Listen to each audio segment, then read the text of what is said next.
भारत के सबसे बड़े ऑनलाइन चैनल अनअकैडमी पर और भारत के सबसे बड़े ऑनलाइन चैनल अनअकैडमी के यूपी मंत्रा पे जुड़े हैं। सुबह के 9 बज चुके हैं और 9 बजे आप सभी की ये क्लासेस जो है वो स्टार्ट हो चुकी हैं।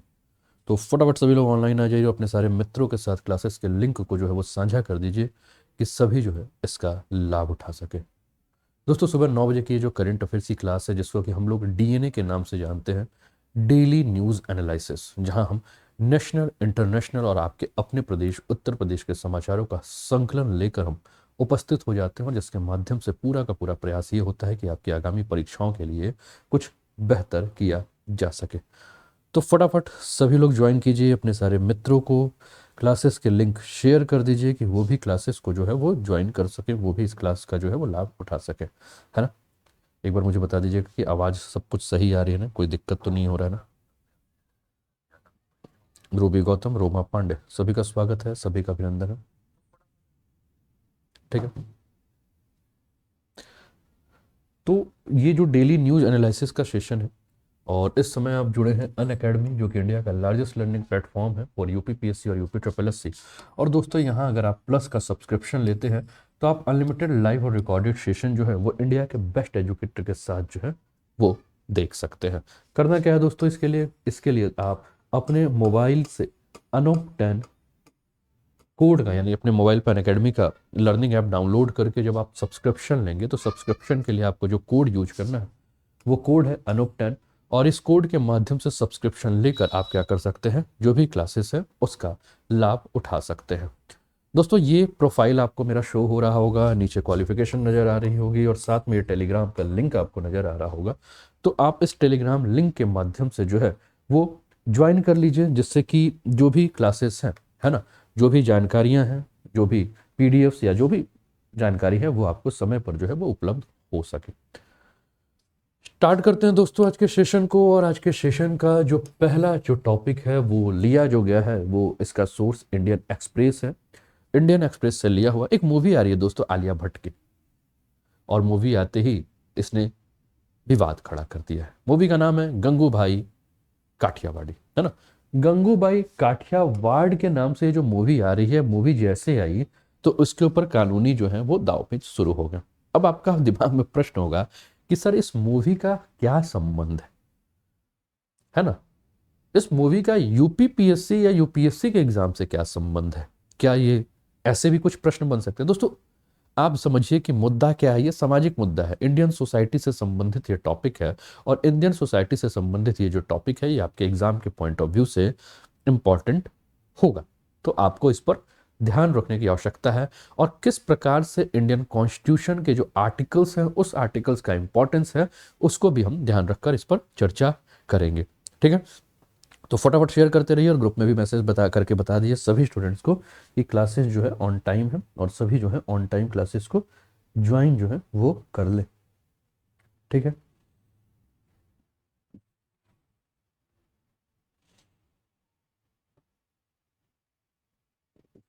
ना। तो है क्या, पहले पढ़ लेते हैं, इंडियन एक्सप्रेस का जो कॉलम है उसको पढ़ लेते हैं। आलिया भट्ट फिल्म ओम गंगूबाई काठियावाड़ी, इसका एक बार स्क्रीनशॉट शेयर कर दीजिए ग्रुप में। Alia Bhatt's film on Gangubai Kathiawad is facing legal trouble with individuals claiming to be her family member objecting to her portrayal in the film. A look at who Gangubai Kathiawad was and why her family is protesting for her portrayal in the film. तो दोस्तों, गंगूबाई काठियावाड़ी ये film आई, और film को आते ही जो है मैंने क्या कहा कि विवाद जो है हो गया। फिल्म में जो है वो काम कर रही हैं आलिया भट्ट, और कानूनी परेशानियों का जो है इसको सामना करना पड़ रहा है। अब इस पर ये जो फिल्म बनी है, जो मुख्य पात्र है गंगूबाई काठियावाड़ी, ठीक है ना। अब इसके परिवार के सदस्यों का दावा ये है कि इस फिल्म में जो है उनके व्यक्तित्व के बारे में जो है वो गलत चित्रण किया गया है। ठीक है ना, यानी कि जो गंगूबाई काठियावाड़ी है उनका गलत व्यक्तित्व जो है वो यहाँ प्रस्तुत करने का प्रयास किया गया है। अब ये गंगूबाई काठियावाड़ी है कौन, तो दोस्तों ये गंगूबाई काठियावाड़ी का जो पूरा नाम है वो गंगा हरजीवन दास काठियावाड़ी है, जिनका जन्म जो है वो गुजरात राज्य में हुआ, और 50 और 60 के दशक में मुंबई के प्रसिद्ध और प्रभावशाली जो वैश्यालय चलते थे, ठीक है ना, उन वैश्यालयों के मालिकों में से एक थी। ठीक है ना, इन्होंने दोस्तों यौन कर्मियों के कल्याण और अधिकारों के लिए भी क्या किया था, लड़ाई लड़ी थी। ठीक है ना। अब इनके बारे में अगर हम बात करें दोस्तों, तो कहा जाता है कि गंगूबाई काठियावाड़ जो है, उसके पति ने जो है वो क्या किया था, उसको एक वेश्यालय के मालिक को जो है बेच दिया था। बाद में गंगूबाई जो थे वो धीरे धीरे अपने खुद का ही वेश्यालय जो है इन्होंने शुरू कर दिया था। अब एक बात और भी करें तो उन्हें व्यावसायिक और यौन कर्मियों के अधिकारों की पैरवी करने के लिए भी जाना जाता है। और गंगूबाई ने इस मुद्दे पर राजनेताओं के साथ साथ अपने लिए भी जो क्या किया था, जनमत तैयार किया था, है ना। यानी कि समाज का एक ऐसा दृश्य, जिस दृश्य को देखने से हम बचते हैं, जिसको हम देखना नहीं चाहते हैं, जिसको कि हम एक तरह से ये मानते हैं कि ये अछूत है उस समाज के उस भाग का, क्योंकि आप जान रहे हैं कि इसी समाज के वो भाग हैं। और कोई भी अगर इस पेशे में जाता है तो अपने इच्छा से नहीं जाता है। जैसे कि गंगूबाई के बारे में भी हम बात कर रहे हैं दोस्तों, तो हमने क्या देखा कि जबरन उनके पति के द्वारा जो है उनको बेच दिया गया था। यानी कि हमारे आसपास समाज में जब इस प्रकार का कोई भी कार्य चल रहा है, जो कार्य समाज के दृष्टिकोण से अगर हम देखें तो निंदनीय है, लेकिन उस कार्य में जो भी लगे हुए होते हैं वो समाज का एक तबका है। और समाज के इस तबके के बारे में अगर हम बात करें तो भारत के ही संदर्भ में लें तो भारत की जो आधी आबादी है, उस आधी आबादी के कुछ हिस्से ऐसे हैं जो कि जबरदस्ती जो है, जिन्हें पुरुष सत्ता या पितृसत्ता समाज के द्वारा जो है वो क्या कर दिया जाता है, इस नर्क में जो है वो ढकेल दिया जाता है। ठीक है ना। अब नर्क में जब ढकेल तो दिया गया, लेकिन उनके भी कुछ अधिकार हैं, है ना। उन अधिकारों के ऊपर भी जो है हमें चर्चा करनी है, और समाज के अंदर जो कुरीतियां हैं उन कुरीतियों के ऊपर भी हमें चर्चा करते हुए बात करनी है। अब आपके दिमाग में जब प्रश्न होगा कि सर इन सारे मुद्दों पे बात करने की आवश्यकता क्या है, दोस्तों आप जिस एग्जाम की तैयारी कर रहे हैं, इस एग्जाम की तैयारी करने के क्रम में अगर आप देखें तो आप हो सकता है किसी जिले का या किसी क्षेत्र के जब आप प्रशासनिक अधिकारी के रूप में कार्य करेंगे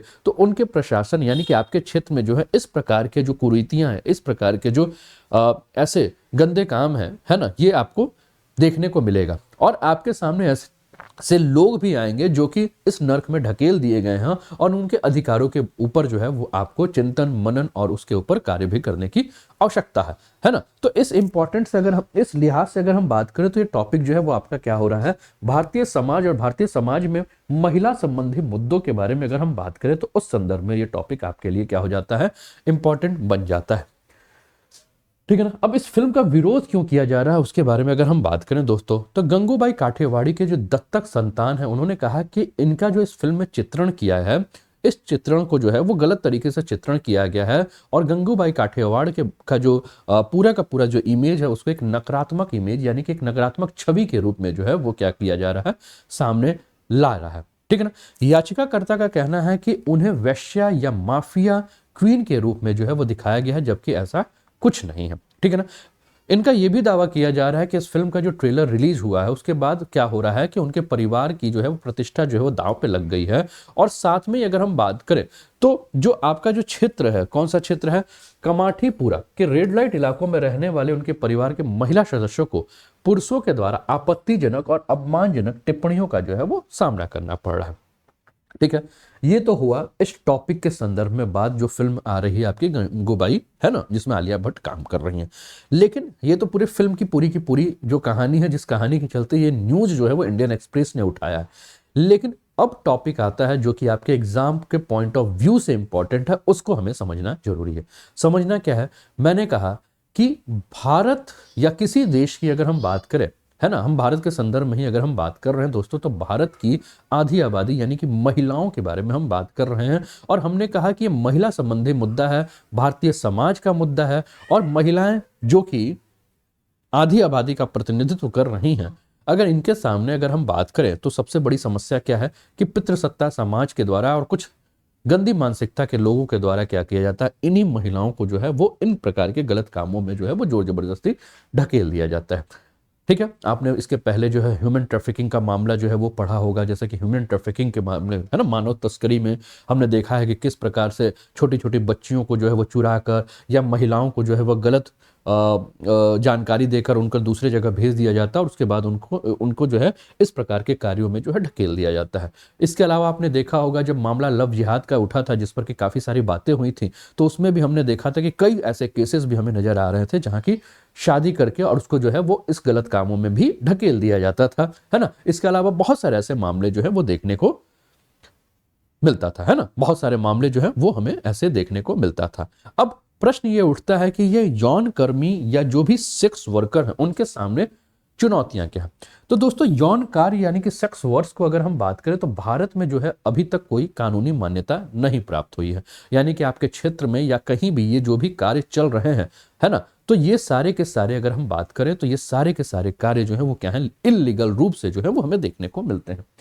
यौन कर्मी सरकार के द्वारा चलाए जा रहे राहत कार्यक्रमों से लाभ के पात्र नहीं है। देखिए अब क्या जो यौन कर्मी है, थोड़ा सा जो है वो आप दिमाग के जो है वो सारे ढक्कन खोल के समझिएगा, है ना। आप ये मत समझिएगा कि अरे ये सर आपने एक कैसा टॉपिक उठा दिया है ना। और मैं इस टॉपिक को अगर मैं अपने घर में देख रहा हूँ, परिवार के साथ देख रहा हूँ या कहीं भी देख रहा हूँ तो इसमें मुझे शर्म महसूस आ रही है। थोड़ा दिमाग का ढक्कन खोलिए, है ना, और दिमाग का ढक्कन खोल के ये देखिए कि ये जो यौन कर्मी है वो क्या है, महिला है, नागरिक कहाँ की है, भारत की है, तो क्या उसके अधिकार हैं कि नहीं। क्या सरकार के द्वारा जो भी योजनाएं चलाई जा रही हैं उन योजनाओं का लाभ उन्हें मिलना चाहिए कि नहीं, मिलना चाहिए, है ना। लेकिन जब उनसे पेशा पूछा जाता है कि आपका पेशा क्या है, जब ऑक्यूपेशन के बारे में आप पूछते हैं ना कि आप क्या कर रहे हैं, तो जो सही काम कर रहे हैं वो बहुत बता देते हैं अच्छे से कि मैं फलाने जगह पे जॉब पे हूँ, मैं सरकारी कर्मचारी हूँ, प्राइवेट सेक्टर में हूँ, सब्जी का दुकान खोल रहा हूँ, है ना, दूध बेचता हूँ या जो करता हूँ, है ना। तो ये सब जो है भारत में जो है वो लीगल माना जाता है, सही काम है। लेकिन जिन महिलाओं को इन गंदे कामों में ढकेल दिया गया है, जिन महिलाओं को यौन कर्मी यानी कि सेक्स वर्कर के रूप में रख दिया गया है, क्या वो महिलाएं, क्योंकि भारत में जो है ये तो गैर कानूनी रूप से काम चल रहा है, तो क्या इन्हें इन कामों को अपंजीकृत यानी कि रजिस्टर्ड ना होने के कारण जो खामियाजा भुगतना पड़ रहा, और सबसे बड़ा खामियाजा क्या है कि सरकार की तरफ से जो भी योजनाएं, खासकर महिलाओं के लिए अगर कोई योजनाएं आ रही हैं तो इन योजनाओं का ये लाभ नहीं ले पा रहे हैं, है ना। सबसे बड़ी समस्या जो है इस चीज को आपको समझना होगा। और बात केवल इन यौन कर्मियों की नहीं है, बात है कि इन यौन कर्मियों के जो बच्चे हो रहे हैं उन्हें भी जो है एक तरह से अगर हम देखें तो बहुत सारी कानूनी या बहुत सारे जो योजनाएं हैं सरकार की, इन योजनाओं को जो है, ठीक है ना, कि जो योजना है उसका क्या है, लाभ नहीं मिल पाता है। अब यौन कर्मियों के बारे में अगर हम बात करें दोस्तों तो इनके संरक्षण की, क्योंकि हर जगह आप देखेंगे कि यौन कर्मियों के द्वारा जो है वो संरक्षण के लिए आवाज उठाई जाती है। कई जगह आप देखेंगे कि बहुत सारी ऐसी आपकी एनजीओ है ना, बहुत सारी आपकी गैर सरकारी जो संस्थाएं हैं वो क्या करते हैं, इन यौन कर्मियों के लाभ के लिए जो है वो कार्य करते हैं, इन्हें जागरूक करते हैं, बीमारियों के प्रति जागरूक करते हैं, इनके बच्चों को शिक्षा को लेकर जागरूक करते हैं, इनके स्वास्थ्य के ऊपर जो है वो चिंता करते हैं, सरकार की योजनाओं के लिए जो है वो लड़ती है ना। तो बहुत सारे एनजीओ जो है इनके लड़ रहे हैं। लेकिन यौन कर्मियों के जब संरक्षण के बारे में अगर हम बात करें दोस्तों तो इसके लिए हमें आज से 1956 की तरफ चलना होगा। 1956 की अगर हम बात करें दोस्तों तो 1956 में जो महिलाएं और बच्चे जिनको कि अनैतिक व्यापार और रोकथाम में रखा जाता था, तो उनको रोकने के लिए महिलाओं और बच्चों का अनैतिक व्यापार रोकथाम अधिनियम, जिसको कि क्या कहा जाता है, the suppression of immoral traffic in women and children act, को क्या किया गया था, अधिनियमित किया गया था। कब? 1956 में। अब इस कानून में संशोधन किए गए हैं और संशोधन के साथ अगर इस कानून के बारे में अगर हम बात करें तो इसका नाम बदलकर क्या कर दिया गया है, अनैतिक व्यापार रोकथाम अधिनियम, यानी कि इमोरल ट्रैफिक प्रिवेंशन एक्ट जो है इसका नाम कर दिया गया है, ठीक है ना। यानी कि वो ऐसा व्यापार जो कि क्या है, अनैतिक है ना, ऐसा व्यापार जो कि समाज के दृष्टि में अगर हम देखें तो क्या है, सही नहीं है। अब वर्तमान में अगर हम बात करें दोस्तों तो वर्तमान में हम देखें तो ये जो कानून है 1957 का, जिसको कि हमने अनैतिक व्यापार रोकथाम अधिनियम यानी कि इमोरल ट्रैफिक प्रिवेंशन एक्ट 1956 का कहा, जिसको कि संशोधित करके एक नया नाम दे दिया गया है। इस कानून के माध्यम से अगर हम बात करें दोस्तों तो इसका मुख्य कार्य क्या है, मुख्य कार्य है कि जो सेक्स का वर्क हो रहा है, जो देह व्यापार हो रहा है, जो वेश्यावृत्ति जो हो रही है, जो वेश्यालय जो खुले हुए हैं, इनको नियंत्रित करने का काम जो है इस कानून के माध्यम से जो है वो करने का प्रावधान है, ठीक है। अब आपके दिमाग में प्रश्न होगा कि सर क्या भारतीय संविधान के अंतर्गत कुछ ऐसे अनुच्छेद हैं जिन अनुच्छेदों का जो है यहां प्रयोग किया जा सकता है, क्या भारतीय संविधान जो है इनको रोकने के लिए कुछ कार्य करता है, भारतीय कानून के अंतर्गत इसको रोकने के कुछ कार्य है। तो दोस्तों इसके लिए आपको पलटना पड़ेगा संविधान के पन्ने को, और संविधान के जब पन्नों को आप पलटोगे और अनुच्छेदों के जब आप बारीकी से झांकोगे तो आपको एक अनुच्छेद नजर आएगा। जो अनुच्छेद इनके बारे में बात करता है वो है अनुच्छेद 23। आर्टिकल 23 के ऊपर जब आप बात करोगे दोस्तों, तो आर्टिकल 23 का पार्ट ए के ऊपर हम बात करेंगे। तो आर्टिकल 23 का पार्ट 1 जो है उसमें अगर हम बात करें तो वो क्या कहता है कि मानव का दुर्व्यापार और बेगार तथा इस प्रकार का अन्य बलाश्रम प्रतिषिद्ध किया जाता है, और इस उपबंध का कोई भी उल्लंघन अपराध होगा जो विधि के अनुसार दंडनीय होगा। ठीक है ना। आर्टिकल 23(1) क्या कह रहा है कि किसी भी मानव से आप दुर्व्यवहार नहीं कर सकते हैं, उनसे बलात्श्रम नहीं करा सकते हैं, उनसे बेगार नहीं करा सकते हैं, है ना। और यहाँ यौन की गतिविधियों की अगर हम जो सेक्स वर्कर्स हैं उनके साथ अगर हम बात करें तो उनके साथ क्या हो रहा है, एक प्रकार से हम देख रहे हैं कि वो एक ऐसा व्यापार है जिस व्यापार में हम क्या देख रहे हैं कि लोगों के दुर्व्यवहार का जो है उससे सामना करना पड़ता है, उससे बेगार के कार्य कराए जाते हैं, उससे बलात्श्रम कराया जाता है जिसके लिए वो तैयार नहीं है। यानी कि मैंने पहले ही इस बात को, जब इस टॉपिक को शुरुआत किया तो इस टॉपिक की शुरुआत करने के क्रम में मैंने ही पहले ही ये बात कही थी। क्या बात कही थी कि यौन कर्मी जो है वो क्या किया जाता है, जोर जबरदस्ती, है ना। कोई भी महिला, कोई भी बच्ची जो है वो इस क्षेत्र में अपनी इच्छा से नहीं जाती है, उसको धोखे से भेजा जाता है। अगर धोखे से भेजा जा रहा है तो इसका मतलब क्या हो रहा है, उसके साथ बहुत सारे ऐसे जो कार्य हो रहे हैं वो कार्य क्या है, वो बल के द्वारा जो है हो रहे हैं, और वहां से वो अगर भागने का प्रयास करे तो उसको भागने भी नहीं दिया जाता है। आप ऐसी घटनाएं कई जगह जो है वो सुनते रहते हैं, समाचार से लेकर अन्य जो भी आपके पास सोर्सेस हैं वहां से आप ये सब देखते रहते हैं, और मूवी के रूप में भी आप मूवियों में भी इस चीज को देखते हैं कि किस प्रकार से जो है इस पर जो है ये कार्य किया जा रहा है। दीपू कुमारी, सोनी राठौर, सुषमा, प्रीति, निशा, सुमन, सोन, है ना, सभी का स्वागत, सभी का अभिनंदन है। ठीक है ना। और फटाफट अपने सारे मुकुल, है ना, फटाफट अपने सारे मित्रों के साथ क्लासेस के लिंक को शेयर कर दीजिए। और आज क्लास मैंने एकदम करेक्ट 9 बजे स्टार्ट कर दी थी, करेक्ट 9 बजे, है ना। तो बहुत सारे स्टूडेंट को लग रहा है अरे सर तो 9:15 पे आएंगे, है ना, लेकिन स्टार्ट हो चुकी थी। ठीक है, चलिए फटाफट जो है आगे और बढ़ते हैं। इसके अलावा अनुच्छेद 23(2) क्या कहता है, इस अनुच्छेद की कोई बात राज्य को सार्वजनिक प्रयोजन के लिए अनिवार्य सेवा अधिरोपित करने से निवारित नहीं करेगी, और ऐसी सेवा अधिरोपित करने में राज्य केवल धर्म, मूल वंश, जाति या वर्ग या इनसे किसी आधार पर कोई भी भेदभाव नहीं करेगा, है ना। यानी कि राज्य को क्या कहा गया है कि राज्य जो है वो 23(2) में ये बात कही गई है कि सार्वजनिक प्रयोजनों के लिए अनिवार्य सेवा अधिरोपित करने के लिए जो है वो निवारित नहीं करेगी, है ना। और धर्म के नाम पर, मूल वंश के नाम पर, जाति या वर्ग के नाम पर इनके साथ किसी भी प्रकार का जो है वो भेदभाव नहीं किया जाएगा। अब वेश्यावृत्ति, मैंने कहा कि भारत में जो है वेश्यावृत्ति क्या है, यानी कि लीगल नहीं है। तो वेश्यावृत्ति को लीगल बनाने के पक्ष में और विपक्ष में क्या क्या तर्क दिए जा रहे हैं उस पर हम बात करते हैं। जो लोग कह रहे हैं कि देखिए वेश्यावृत्ति जो है वो चल रहा है, इसको आप अचानक अगर समाप्त करना चाहें तो समाप्त नहीं कर सकते हैं। मान लीजिए वेश्यावृत्ति को आप समाप्त कर भी दिए हैं तो जो महिलाएं इस क्षेत्र में पहले से जो है वो डूब चुकी हैं, या जो महिलाएं इस क्षेत्र में जोर जबरदस्ती पहले से ढकेल दी जा चुकी हैं, उन महिलाओं के लिए आप क्या करेंगे, है ना। क्या उस महिला को जो है क्या समाज स्वीकार करेगा, उन महिला के बच्चों को क्या है समाज स्वीकार करेगा, है ना। और क्या वेश्यावृत्ति सरकार के द्वारा बहुत कड़े प्रावधान लगा दिए जाने के बाद क्या वेश्यावृत्ति पर रोक लगा दिया जा सकता है, या छुपे तरीके से आज भी वेश्यावृत्ति को हम कहीं ना कहीं समाज में जो है वो हम देख रहे हैं, है ना।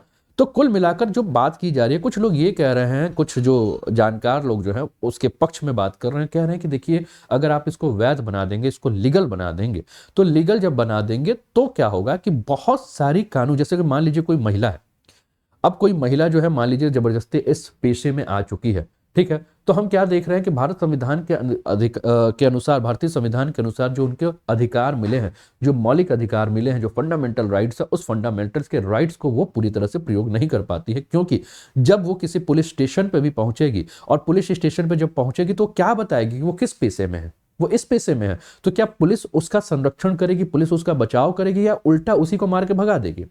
मेरी बात को समझिएगा, है ना। जब तक कोई सामाजिक संस्था उसके साथ नहीं लगेगी तब तक पुलिस कानून जो है उसकी कोई बातें नहीं सुनेगी। लेकिन अगर यही अवैध के जगह पे अगर वैध घोषित हो जाए, और जो इस पेशे में अगर पहले से जुड़ी हुई हैं और उनका किसी भी प्रकार से मौलिक अधिकारों का अगर उल्लंघन हो रहा है तो वो क्या कर सकती हैं, अपनी मांगों को लेकर थाने पे जा सकती हैं, पुलिस के समक्ष जा सकती हैं और अपनी बातों को रख सकती हैं। ठीक है ना।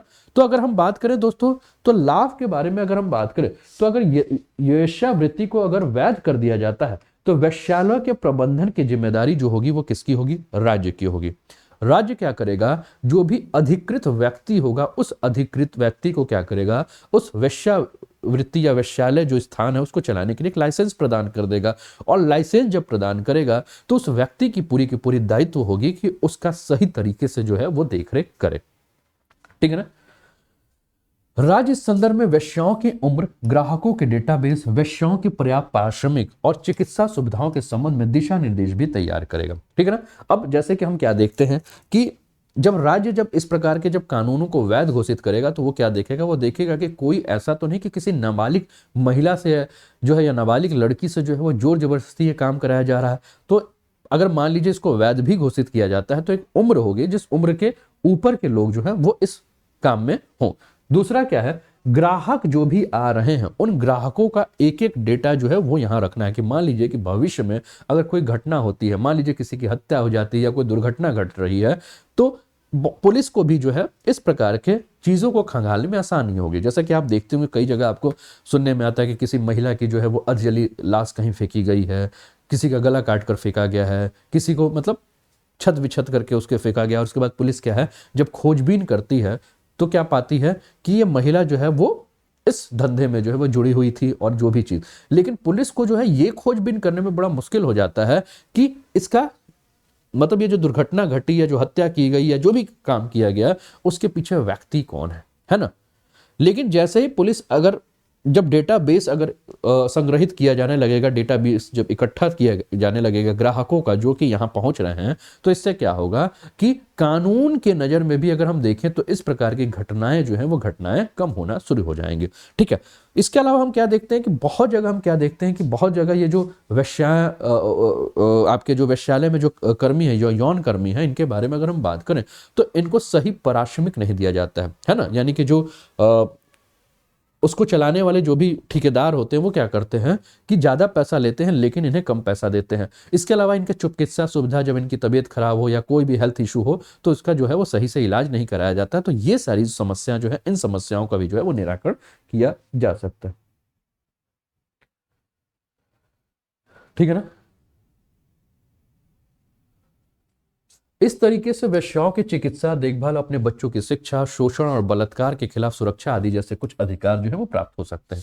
यह विधि सेक्स रैकेट संचालन, छुपी हुई और सड़क पर वेश्यावृत्ति, वेश्याओं के साथ दुर्व्यवहार आदि के उन्मूलन में भी क्या हो सकती है, सहायक हो सकते हैं। अगर इस कानून को बनाया जा सकता है तो हम क्या देखते हैं, कई जगह आप देखते हो, जब समाचारों में पढ़ते हो कि नोएडा में जो है वो सेक्स रैकेट का भांडाफोड़ हुआ, गाजियाबाद में ये भांडाफोड़ हुआ, लखनऊ में हुआ, जौनपुर में हुआ, या किसी बनारस में हुआ, कई जगह आप पढ़ते हो ना ऐसे, या दिल्ली में हुआ कि ऐसा हुआ। जैसे कि दिल्ली में आपको मैं बताऊं कि साल 2 साल पहले जो है जो दिल्ली महिला आयोग की जो अध्यक्ष थी, उन्होंने क्या किया था, पुलिस के साथ जो है एक जगह छापा मारा था, तो पता चला कि किसी घर में जो है वो इस प्रकार के जो है वो सेक्स रैकेट चल रहे हैं, है ना। तो वो कानूनी रूप से लीगल नहीं है ना। तो इस प्रकार की जो घटनाएं घटती हैं, या कई जगह आप देखेंगे जैसे कि सड़कों पर या कई जगह जो है वो सब सारे चल रहे हैं। तो अगर इसको लीगल बना दिया जाएगा तो क्या होगा कि इसको सही तरीके से जो चलाया जा सकता है, ऐसा जो है वो लोग जो जानकार हैं वो इस पर अपनी बात कह रहे हैं। अपनी आजीविका को खो चुकी वेश्याएं तथा वेश्यावृत्ति के लिए विवश की गई किंतु इस पेशे में निकलने के इच्छुक वेश्याओं के लिए सुरक्षा गृह जो है वो स्थापित करने की बात की जा रही है। साथ ही सरकार इन वेश्याओं को प्रशिक्षण और बुनियादी शिक्षा प्रदान कर सकती है ताकि वो पैसा कमाने और अपनी आजीविका चलाने के लिए अन्य साधन जो है वो अपना सके। अब इसमें दोष क्या है, तो दूसरी ओर लोग ये भी कह रहे हैं कि देखिए भैया इसका लाभ तो समझ में आ रहा है, दोष क्या है, तो दोष ये हो सकता है कि वेश्यावृत्ति को जैसे ही वैध बनाया जाएगा, ठीक है ना, तो क्या होगा, गलत तरीके से वेश्यावृत्ति को मान्यता दिए जाने का रूप इसको समझा जा सकता है। क्योंकि मान्यता किसको देना है, अधिकारियों को मान्यता देता है, तो गलत तरीके से जो है वो अधिकारियों के द्वारा जो है वो मान्यता भी दिलवाया जा सकता है। वेश्यावृत्ति के वैधीकरण से वेश्याओं के लिए धन कमाने का आसान मार्ग प्रशस्त हो जाएगा, जिससे अधिक महिलाओं को जो है इसकी तरफ जो है वो प्रोत्साहन मिलेगा, है ना। मतलब कि इस गलत कार्य की तरफ जो है वो ज्यादा से ज्यादा लोग जो है उनका झुकाव जो है वो बढ़ सकता है। और इस बात की बहुत अधिक संभावना है कि इस प्रकार अगर किया जाता है, ठीक है ना, तो ये सरकार के लिए राजस्व उत्पन्न करने का एक उद्योग भी बन सकता है है ना। सरकार क्या सोचेगी, सरकार ये सोचेगी कि इसके माध्यम से क्या करें, ज्यादा से ज्यादा राजस्व जो है करें। कई ऐसे देश हैं, है ना, जैसे कि थाईलैंड हो गया या अन्य देश होते हैं, है ना, वहां हमने क्या देखा, इसको लीगल बना दिया गया है। और लीगल बना दिया गया है तो एक, अगर हम बात करें तो सेक्स टूरिज्म के नाम से जो है वो हम क्या देखते हैं कि वो अपने लिए जो है वो राजस्व इकट्ठा करते हैं, है ना। देश विदेश से लोग जो है वो काफी सारे जो है यहाँ पहुंचते हैं और वो देश जो है इसको राजस्व के रूप में जो है एक धंधे को जो है वो चला रहा है। तो कुल मिलाकर अगर यही बात किया जा रहा है कि अगर इसको लीगल बनाया जाएगा तो भारत में भी जो है वो इस प्रकार की प्रणाली जो है बढ़ जाएगी, जो कि एक सभ्य समाज के लिए जो है वो सही नहीं होगा। ठीक है, तो ये पहला न्यूज रहा दोस्तों आप सभी के लिए। चलिए अगले न्यूज पर बढ़ते हैं, देखते हैं अगला न्यूज क्या है। प्रियांशु, सर्वेश, शिल्पी, सभी का स्वागत है। ठीक है, चलिए अगले न्यूज पर। अगला न्यूज है दोस्तों, ये हिंदुस्तान टाइम्स से लिया हुआ न्यूज है Chhatrapati Shivaji Jayanti 2022, what is allowed and what's not amid कोविड-19। ठीक है, तो दोस्तों छत्रपति शिवाजी की जो जयंती है, जो महाराष्ट्र, इसमें the Maharashtra home department has asked people to not take out bike rallies and organise cultural programme on a big scale. ठीक है ना, तो मतलब महाराष्ट्र में आप जान ही रहे छत्रपति शिवाजी महाराज की जो है वो जयंती मनाई जा रही थी और उस पर जो है वो एक गाइडलाइन आया था कोविड को लेकर कि भाई आप, ठीक है, तो हम कोविड के गाइडलाइन के बारे में हम बात नहीं कर रहे हैं, हम बात कर रहे हैं किस पे, छत्रपति शिवाजी महाराज के बारे में। और ये टॉपिक अगर हम बात करें तो आपका जो है वो मध्यकालीन भारत के संदर्भ में अगर हम देखें तो अति इंपॉर्टेंट टॉपिक है ना। इतिहास के लिए जो है ये टॉपिक इंपॉर्टेंट है, जीएस पेपर 1 के लिए। चलिए तो हम बात करते हैं दोस्तों इस पे। तो शिवाजी जयंती 2022 और 19 फरवरी को जो दोस्तों हर साल हम क्या देखते हैं कि छत्रपति शिवाजी महाराज की जो जयंती मनाई जाती है और इसमें उनके साहस, युद्ध रणनीति और प्रशासनिक कौशल को याद करने तथा उनकी प्रशंसा करने के लिए जो है ये तिथि जो है वो मनाई जाती है। छत्रपति शिवाजी महाराज के बारे में अगर हम बात करें दोस्तों तो उन्होंने बीजापुर की आदिल शाही सल्तनत के पतन के समय इस क्षेत्र पर जो है वो आधिपत्य स्थापित कर लिया था, जिसने आगे चलकर जो है वो मराठा साम्राज्य के लिए जो है एक न्यू स्थापित करना या मराठा साम्राज्य के लिए जो है एक मार्ग प्रशस्त कर दिया था। सन 1870 समाज सुधारक महात्मा ज्योतिराव फूले ने पुणे में शिव जयंती मनाने की शुरुआत की जिसे अब छत्रपति शिवाजी महाराज जयंती के रूप में जाना जाता है। ठीक है ना, तो आपसे एक प्रश्न ये पूछा जा सकता है कि छत्रपति शिवाजी महाराज की याद में जो हर साल 19 फरवरी को छत्रपति शिवाजी महाराज जयंती मनाई जाती है, इसकी शुरुआत किसके द्वारा की गई थी? तो आपको याद रखना है महात्मा ज्योतिराव फूले के द्वारा। और कब? 1870 में जो है इसकी शुरुआत की गई थी। अब छत्रपति शिवाजी महाराज के बारे में अगर हम बात करें दोस्तों तो छत्रपति शिवाजी महाराज का जो जन्म है वो 19 फरवरी 1630 में जो है वो हुआ था महाराष्ट्र में। और वर्तमान में अगर महाराष्ट्र की अगर हम बात करें तो महाराष्ट्र का जो पुणे जिला है उस पुणे जिले में एक शिवनेरी का किला है ना। इसी शिवनेरी के किला में 19 फरवरी 1630 को जो है वो छत्रपति शिवाजी महाराज का जन्म हुआ था, है ना। 19 फरवरी 1630 पुणे जिले के शिवनेरी किले, महाराष्ट्र राज्य। उनका जन्म एक मराठा सेनापति जिनका नाम क्या था, शाहजी भोसले के घर में हुआ था, जिनके अधिकार में जो अगर हम बात करें तो बीजापुर सल्तनत के तहत पुणे और सूपे की जागीरी थी। और उनकी माता जीजाबाई एक धर्मपरायण महिला थी जिनके धार्मिक गुणों का उन पर काफी गहरा प्रभाव हुआ। छत्रपति शिवाजी के बारे में अगर हम बात करें दोस्तों तो 1645 यानी कि जब ये 15 साल के थे तो पहली बार अपने सैन्य कौशल का प्रदर्शन इन्होंने किया। जब किशोर उम्र में ही उन्होंने बीजापुर के अधीन तोरण किले का पर जो है वो सफलतापूर्वक जो है उन्होंने नियंत्रण स्थापित किया। उन्होंने कोंडाना किले पर भी अधिकार कर लिया। जो दोनों किले जो हैं जो आपकी बीजापुर और बीजापुर के अलावा जो दूसरा आपका जो क्षेत्र है, ठीक है ना, तो बीजापुर के आदिल शाह के अधीन थे। और मुगलों के साथ इनके संघर्षों के बारे में अगर हम बात करें तो मुगलों के साथ इनका जो संघर्ष है वो आपके स्क्रीन पर यहां दिख रहा है ना।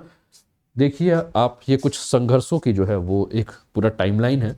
प्रतापगढ़ का युद्ध 1659 और यह युद्ध जो है वो मराठा राजा छत्रपति शिवाजी महाराज और आदिल शाह के सेनापति अफजल खान की सेनाओं के बीच महाराष्ट्र के सतारा शहर के पास प्रतापगढ़ के किले में लड़ा गया था। कब? 1659 में। दूसरा 1660 में पवन खिंड का युद्ध। तो यह युद्ध जो है वो मराठा सरदार दाजी प्रभु देशपांडे और आदिल शाह के सिद्दी मसूद के बीच महाराष्ट्र के कोल्हापुर शहर के पास विशालगढ़ किले के आसपास एक पहाड़ी दर्रे पर लड़ा गया था।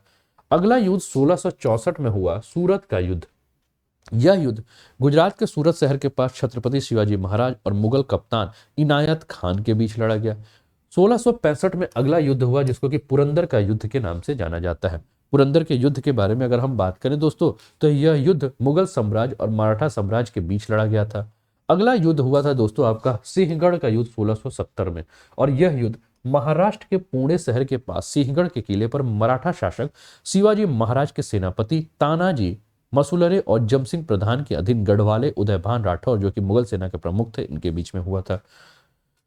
अगला युद्ध हुआ था 1682 से 83 जिसको कि कल्याण का युद्ध कहा जाता है, और इस युद्ध में मुगल साम्राज्य के बहादुर खान ने मराठा सेना को हराकर कल्याण पर अधिकार कर लिया था। उसके बाद एक और युद्ध है जिसको कि हम संगमनेर का युद्ध कहते हैं। 1679 में ये युद्ध हुआ था, और यह युद्ध मुगल साम्राज्य और मराठा साम्राज्य के बीच लड़ा गया, और यह आखिरी युद्ध था जिसमें मराठा राजा जो है वो शिवाजी लड़े थे। तो ये मुगलों के साथ जो है वो शिवाजी की जो लड़ाई है, एक आपके सामने रोड मैप जो है मैंने रख दिया है, याद रखिए, ठीक है।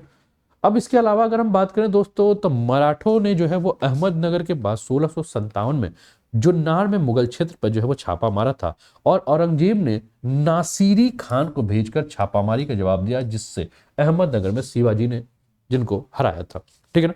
शिवाजी ने 1659 में पूर्व में शाइस्ता खान जो कि औरंगजेब के मामा थे और बीजापुर की सेना को हराया था। 1664 में सूरत में मुगल व्यापारिक बंदरगाह को अपने कब्जे में ले लिया था। 1665 में शिवाजी और राजा जयसिंह प्रथम जो कि औरंगजेब का प्रतिनिधित्व था, उसके बीच में अगर हम बात करें तो पुरंदर की जो लड़ाई थी, वो पुरंदर की जो संधि थी उस पर हस्ताक्षर हुए थे, और इस संधि के अनुसार मराठों को कई किले मुगलों को देने पड़े, और शिवाजी औरंगजेब से आगरा में मिलने के लिए सहमत हुए, और शिवाजी ने अपने पुत्र संभाजी को आगरा भेजने के लिए जो है मतलब तैयार हो गए थे। शिवाजी की गिरफ्तारी के बारे में हम बात करें दोस्तों, तो सन 1666 शिवाजी को आगरा में जो है वो मुगल सम्राट से जब मिलने गए थे, तो मराठा योद्धा को लगा कि औरंगजेब ने उनका अपमान किया है, जिससे वो क्या हो गया, दरबार से बाहर आ गए, जिसके बाद उन्हें गिरफ्तार कर बंदी बना लिया गया, और शिवाजी उनके पुत्र को आगरा से भागने की कहानी जो है, कहा जाता है कि आगरा से भाग गए थे, लेकिन इसका अभी तक कोई प्रमाण हमें देखने को नहीं मिलता है। सन 1670 तक मराठा और मुगलों के बीच में जो है वो क्या हुई, आपकी शांति बनी रही। मुगलों के द्वारा जो है वो संभाजी को जो है वो क्या की गई थी, बरार की जागीर जो है जो ली गई थी उसको वापस कर दी गई। इसके जवाब में शिवाजी ने 4 महीने की छोटी सी अवधि में मुगलों के कई क्षेत्रों पर हमला करके उन्हें क्या कर दिया था, वापस ले लिया था। शिवाजी ने अपनी सैन्य रणनीति के माध्यम से दक्कन और पश्चिम भारत में भूमि का एक बड़ा हिस्सा जो है वो हासिल कर लिया था।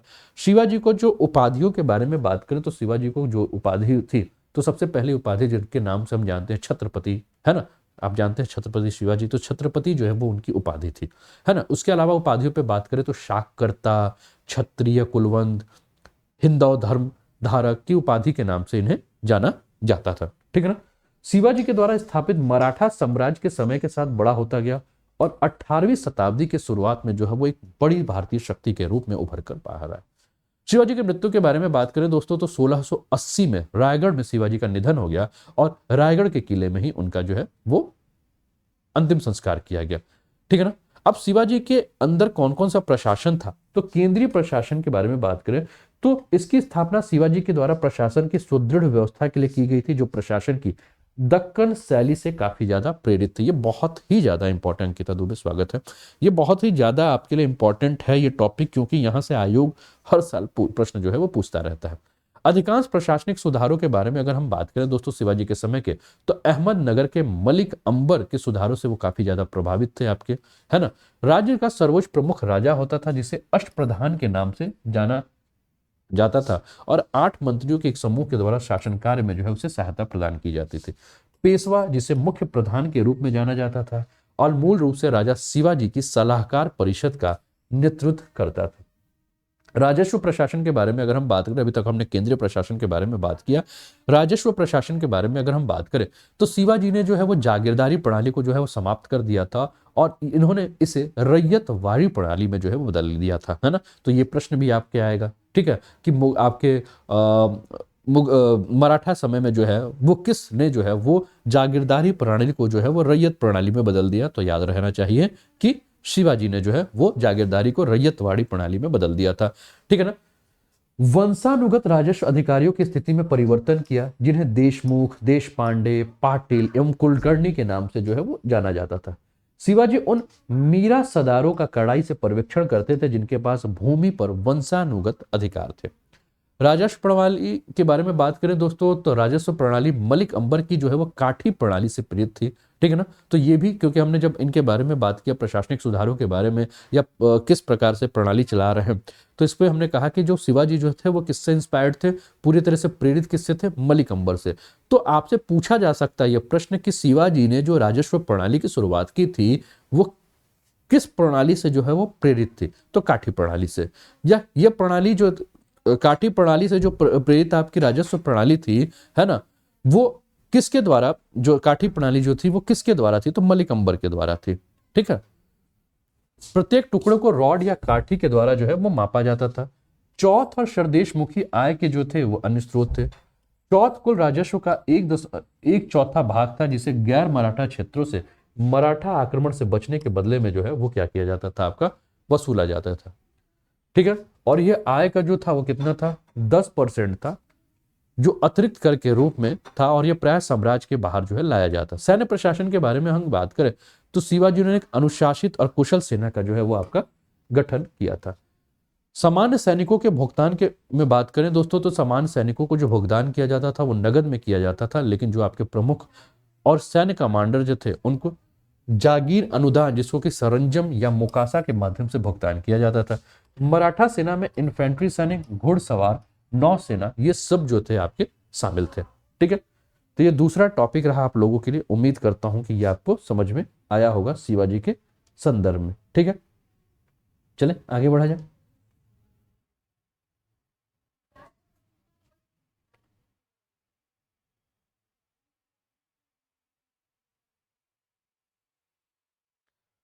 ठीक है दोस्तों, इस समय जुड़े हैं आप अनअकैडमी, और अनअकैडमी का अगर लर्निंग ऐप आपके मोबाइल में नहीं है तो फटाफट आप गूगल के प्ले स्टोर पे जाकर अनअकैडमी का लर्निंग ऐप जो है वो डाउनलोड कर लीजिए। अनअकैडमी का लर्निंग ऐप जैसे ही आप डाउनलोड करेंगे, गेट स्टार्टेड ऑप्शन में आएंगे। मोबाइल नंबर से आपको क्या करना है, रजिस्टर्ड करना है, और मोबाइल नंबर से रजिस्टर्ड करने के बाद आपको यूपीपीएससी पे चलना है। दोस्तों जैसे ही आप यूपीपीएससी पे आओगे तो आपको आपके एजुकेटर्स को ढूंढना होगा, और आप क्या कीजिए, आप मुझे फॉलो कर लीजिए अनूप उपाध्याय नाम से। ठीक है ना। जैसे ही अनूप उपाध्याय नाम से आप मुझे सर्च करोगे, है ना, तो वहां मुझे फॉलो करने का ऑप्शन आएगा, तो मुझे फॉलो कर लीजिए। तो जो भी मेरी पेड क्लासेस है, अगर आप प्लस का सब्सक्रिप्शन लिए हैं तो पेड क्लासेस आपको दिखेंगी, आप उसको भी एनरोल करके क्लासेस कर सकते हैं। जैसे कि अभी 2 बजे क्लासेस चल रही हैं आपकी जियोमॉर्फोलॉजी की।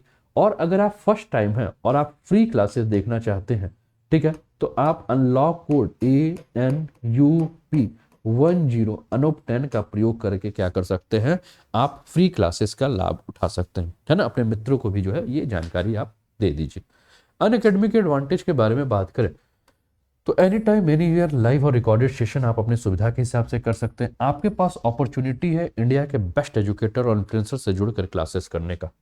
मल्टीपल कॉरस्पॉन्डेंस कोर्सेज का आप लाभ उठा सकते हैं, वर्कशॉप, स्टडी सेशन और मास्टर क्लासेस का लाभ उठा सकते हैं, अनलिमिटेड क्विजेस का लाभ उठा सकते हैं, स्टडी मटेरियल पीडीएफ फॉर्मेट्स पे आपको मिलेंगे, और multiple live doubt clearing sessions हैं। इन सभी का जो है वो आप लाभ उठा सकते हैं।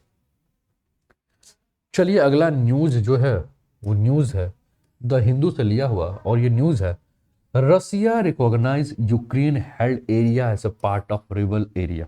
दोस्तों इस समय हम वैश्विक स्तर पर देखें तो एक द्वंद्व की स्थिति जो है वो बनी हुई है, और इस द्वंद्व की स्थिति में अगर हम बात करें तो हम क्या देख रहे हैं कि रूस के द्वारा जो है वो यूक्रेन के 2 क्षेत्रों को भी आपने देखा है कि जो मान्यता दे दी गई, और अभी किसी ने कमेंट भी किया था कि रूस ने जो है वो क्या कर दिया, हमले की जो है वो घोषणा कर दी थी। अभी मैं उसकी मैं पुष्टि नहीं कर रहा हूँ, क्योंकि मैं अभी समय आपके साथ क्लास ले रहा हूँ, तो मुझे नहीं पता है कि अभी ताज़ा अपडेट जो है वो क्या है। लेकिन हाँ, स्थिति जो है वो क्या है, हमले की स्थिति बनी हुई है। एक तरफ से यूएसए जो है वो नाटो सदस्यों के साथ जो है वो रूस के ऊपर दबाव दे रहा है कि रूस जो है ऐसा कोई भी कार्य ना करे जिससे कि जो है वो वैश्विक स्तर पर जो है वो अहिंसा फैले।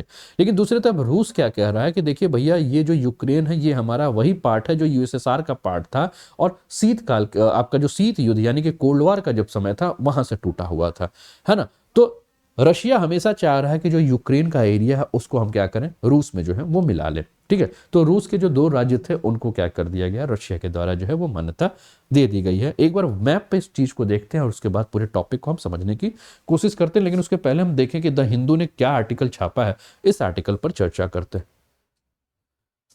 तो Russia says its recognition of independence for area in eastern Ukraine extend to territory currently held by Ukraine forces.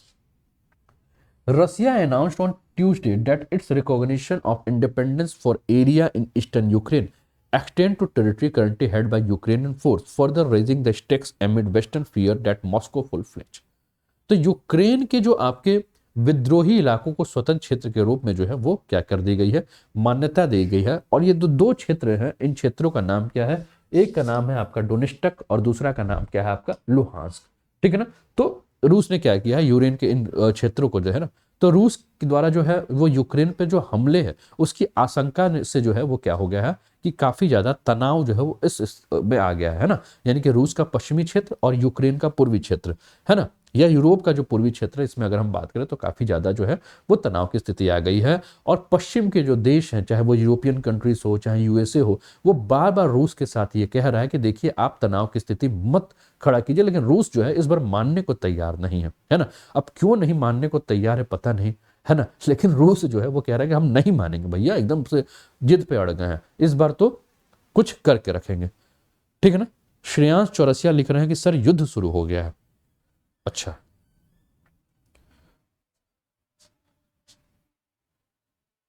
ठीक है ना। तो देखिए इसमें अगर हम बात करें, श्रेयांश पूछ रहे हैं कि सर कौन कौन सा देश शामिल होगा, ठीक है। तो अगर होता है तो इसमें क्या होगा, क्योंकि यूएसए है ना, अच्छा यूक्रेन को जो है वो क्या करना चाहता है, यूएसए जो है वो नाटो सदस्यों में भी शामिल करना चाहता है, तो इसमें भी लगा हुआ है ना, यूक्रेन का कहीं ना कहीं झुकाव भी है। तो कुल जितने भी नाटो के देश हैं, ठीक है ना, वो नाटो के देश जो होंगे वो यूएसए के तरफ से जो है वो लड़ेंगे, है ना, नाटो के देश, है ना। नाटो मतलब आपका जो नॉर्थ अटलांटिक जो जो आपकी जितनी कंट्रीज हैं, ठीक है ना, जो इसके सदस्य हैं वो इस पे जो लड़ेंगे, नॉर्थ अटलांटिक, है ना। तो नॉर्थ अटलांटिक में आपके जो है वो नॉर्थ अमेरिका की कंट्री और यूरोप की कंट्री जो है वो सब जो है वो आते हैं, यानी कि या साथ में अगर आप देखेंगे तो ये सारी कंट्रीज, तो ये जो है वो क्या होंगे, यूएसए के तरफ से रहेंगे और दूसरी तरफ आपका रशिया है। अब रशिया के साथ चाइना साथ देता है कि नहीं, ये भविष्य देखना पड़ेगा, है ना। तो इसने उन्हें सैन्य सहायता प्रदान करने का मार्ग प्रशस्त किया और पश्चिम की एक सीधी चुनौती को जो ये आशंका पैदा करता है कि रूस यूक्रेन पर जो है वो क्या कर सकता है, आक्रमण कर सकता है, ठीक है। पिछले कुछ हफ्तों में जो है वो तनाव की जो स्थिति है वो काफी ज्यादा चरम पे हो गई है और रूस ने ये कहा कि देखिए भैया जो शीत युद्ध है उस शीत युद्ध के बाद जो है वो सबसे खराब संकट का जो समय है वो समय इस समय हम देखना है,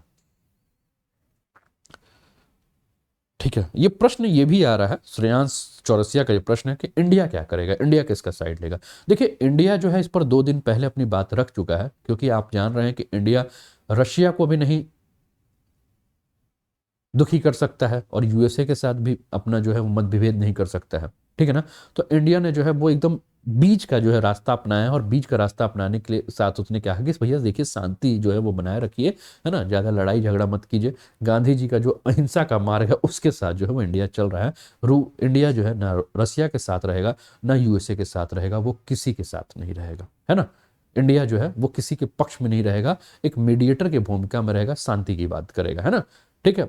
और इंडिया नहीं, इंडिया जैसे बहुत सारे और भी देश हैं वो क्या करेंगे, शांति की बात करेंगे। क्यों, क्योंकि इंडिया जो है ना वो यूएसएसआर के गुट में है, मतलब ना ये आपके रशिया के गुट में है और नाटो के गुट में भी नहीं है, दोनों में से किसी के गुट में नहीं है, ठीक है ना। तो बना हुआ चाइना की बात है, तो चाइना आप जानते हैं क्योंकि चाइना यहाँ जो है वो रशिया के काफी ज्यादा करीबी है और करीबी होने के साथ साथ अगर हम बात करें चाइना की, तो चाइना कहीं ना कहीं जो है इस समय अमेरिका के लिए एक बहुत बड़ा मुसीबत बनकर सामने आ रहा है, खासकर अर्थव्यवस्था के क्षेत्र में, है ना। तो चाइना जो है, ठीक है ना, चाइना जो है वो क्या करेगा, रशिया के पक्ष में जाएगा क्योंकि उसके पास दूसरा कोई पक्ष तो है ही नहीं, ठीक है। चलिए अब पिछले कुछ हफ्तों में हम क्या देख रहे हैं कि रूस ने शीत युद्ध के बाद सबसे खराब संकटों में से एक के रूप में यूक्रेन की सीमाओं पे 1.5 लाख से अधिक सैनिकों को जो है तैनात कर दिया है। और इस घोषणा के द्वारा जो है वो मिन्स्क में हस्ताक्षरित जो 2015 की शांति समझौते की जो घोषणा थी उस घोषणा को जो है रूस ने जो है वो तोड़ दिया है, जिसमें यूक्रेनी अधिकारियों को विद्रोही क्षेत्रों में व्यापक स्वशासन की पेशकश करने की आवश्यकता थी। रूस क्या कह रहा है, तो रूस ने मौजूदा संकट के लिए उत्तरी अटलांटिक संधि संगठन यानी कि नाटो को जो है वो जिम्मेदार ठहराया है और अमेरिका के नेतृत्व वाले गठबंधन को रूस के लिए एक संभावित खतरा के रूप में जो है वो देख रहा है। रशिया ये कह रहा है कि यूक्रेन को रूस की ऐतिहासिक भूमि विरासत में मिली थी और सोवियत संघ के पतन के बाद पश्चिम के द्वारा रूस को शामिल करने के लिए इसे पश्चिम के द्वारा रूस को शामिल करने के लिए इसे इस्तेमाल किया गया था। वह चाहता है कि पश्चिमी देश यह गारंटी दें कि नाटो यूक्रेन और अन्य पूर्व सोवियत देशों को सदस्य के रूप में शामिल होने की अनुमति नहीं देगा। ठीक है ना। रूस का सीधे यही कहना है कि देखिए भैया, यूएसएसआर को तोड़कर आप जो है वो यूक्रेन बनाए, है ना, और यूक्रेन को जो है वो आप नाटो सदस्य के रूप में चाहते हैं। और क्यों चाहते हैं? क्योंकि यूक्रेन के माध्यम से आप क्या करना चाहते हैं कि अपने नाटो की जो सेना है वो यूक्रेन में रखेंगे और जिससे कि रशिया के ऊपर जो है वो आप दबाव बनाना चाहेंगे। तो रशिया सीधे ये कह रहा है कि आप लिखित में ये बात दीजिए कि यूक्रेन या यूएसएसआर के अन्य जो भी देश जो टूटकर एक नए देश बने हैं उन किसी को आप नाटो में शामिल नहीं करेंगे। अगर आप इस बात की पुष्टि करते हैं तो रशिया जो है वो उस लड़ाई से पीछे हट जाएगा। लेकिन अमेरिका के द्वारा या नाटो के किसी भी देश के द्वारा इस प्रकार की अभी कोई भी बात जो है वो नहीं की गई है। ठीक है ना। ठीक है। इसने गठबंधन से यूक्रेन में हथियारों की तैनाती रोकने और पूर्वी यूरोप से अपनी सेना वापस लेने की मांग की है। पश्चिमी देशों ने इस मांग को जो है वो खारिज कर दिया। अब संकट का पूरा बैकग्राउंड क्या है ये हमें समझना जरूरी है।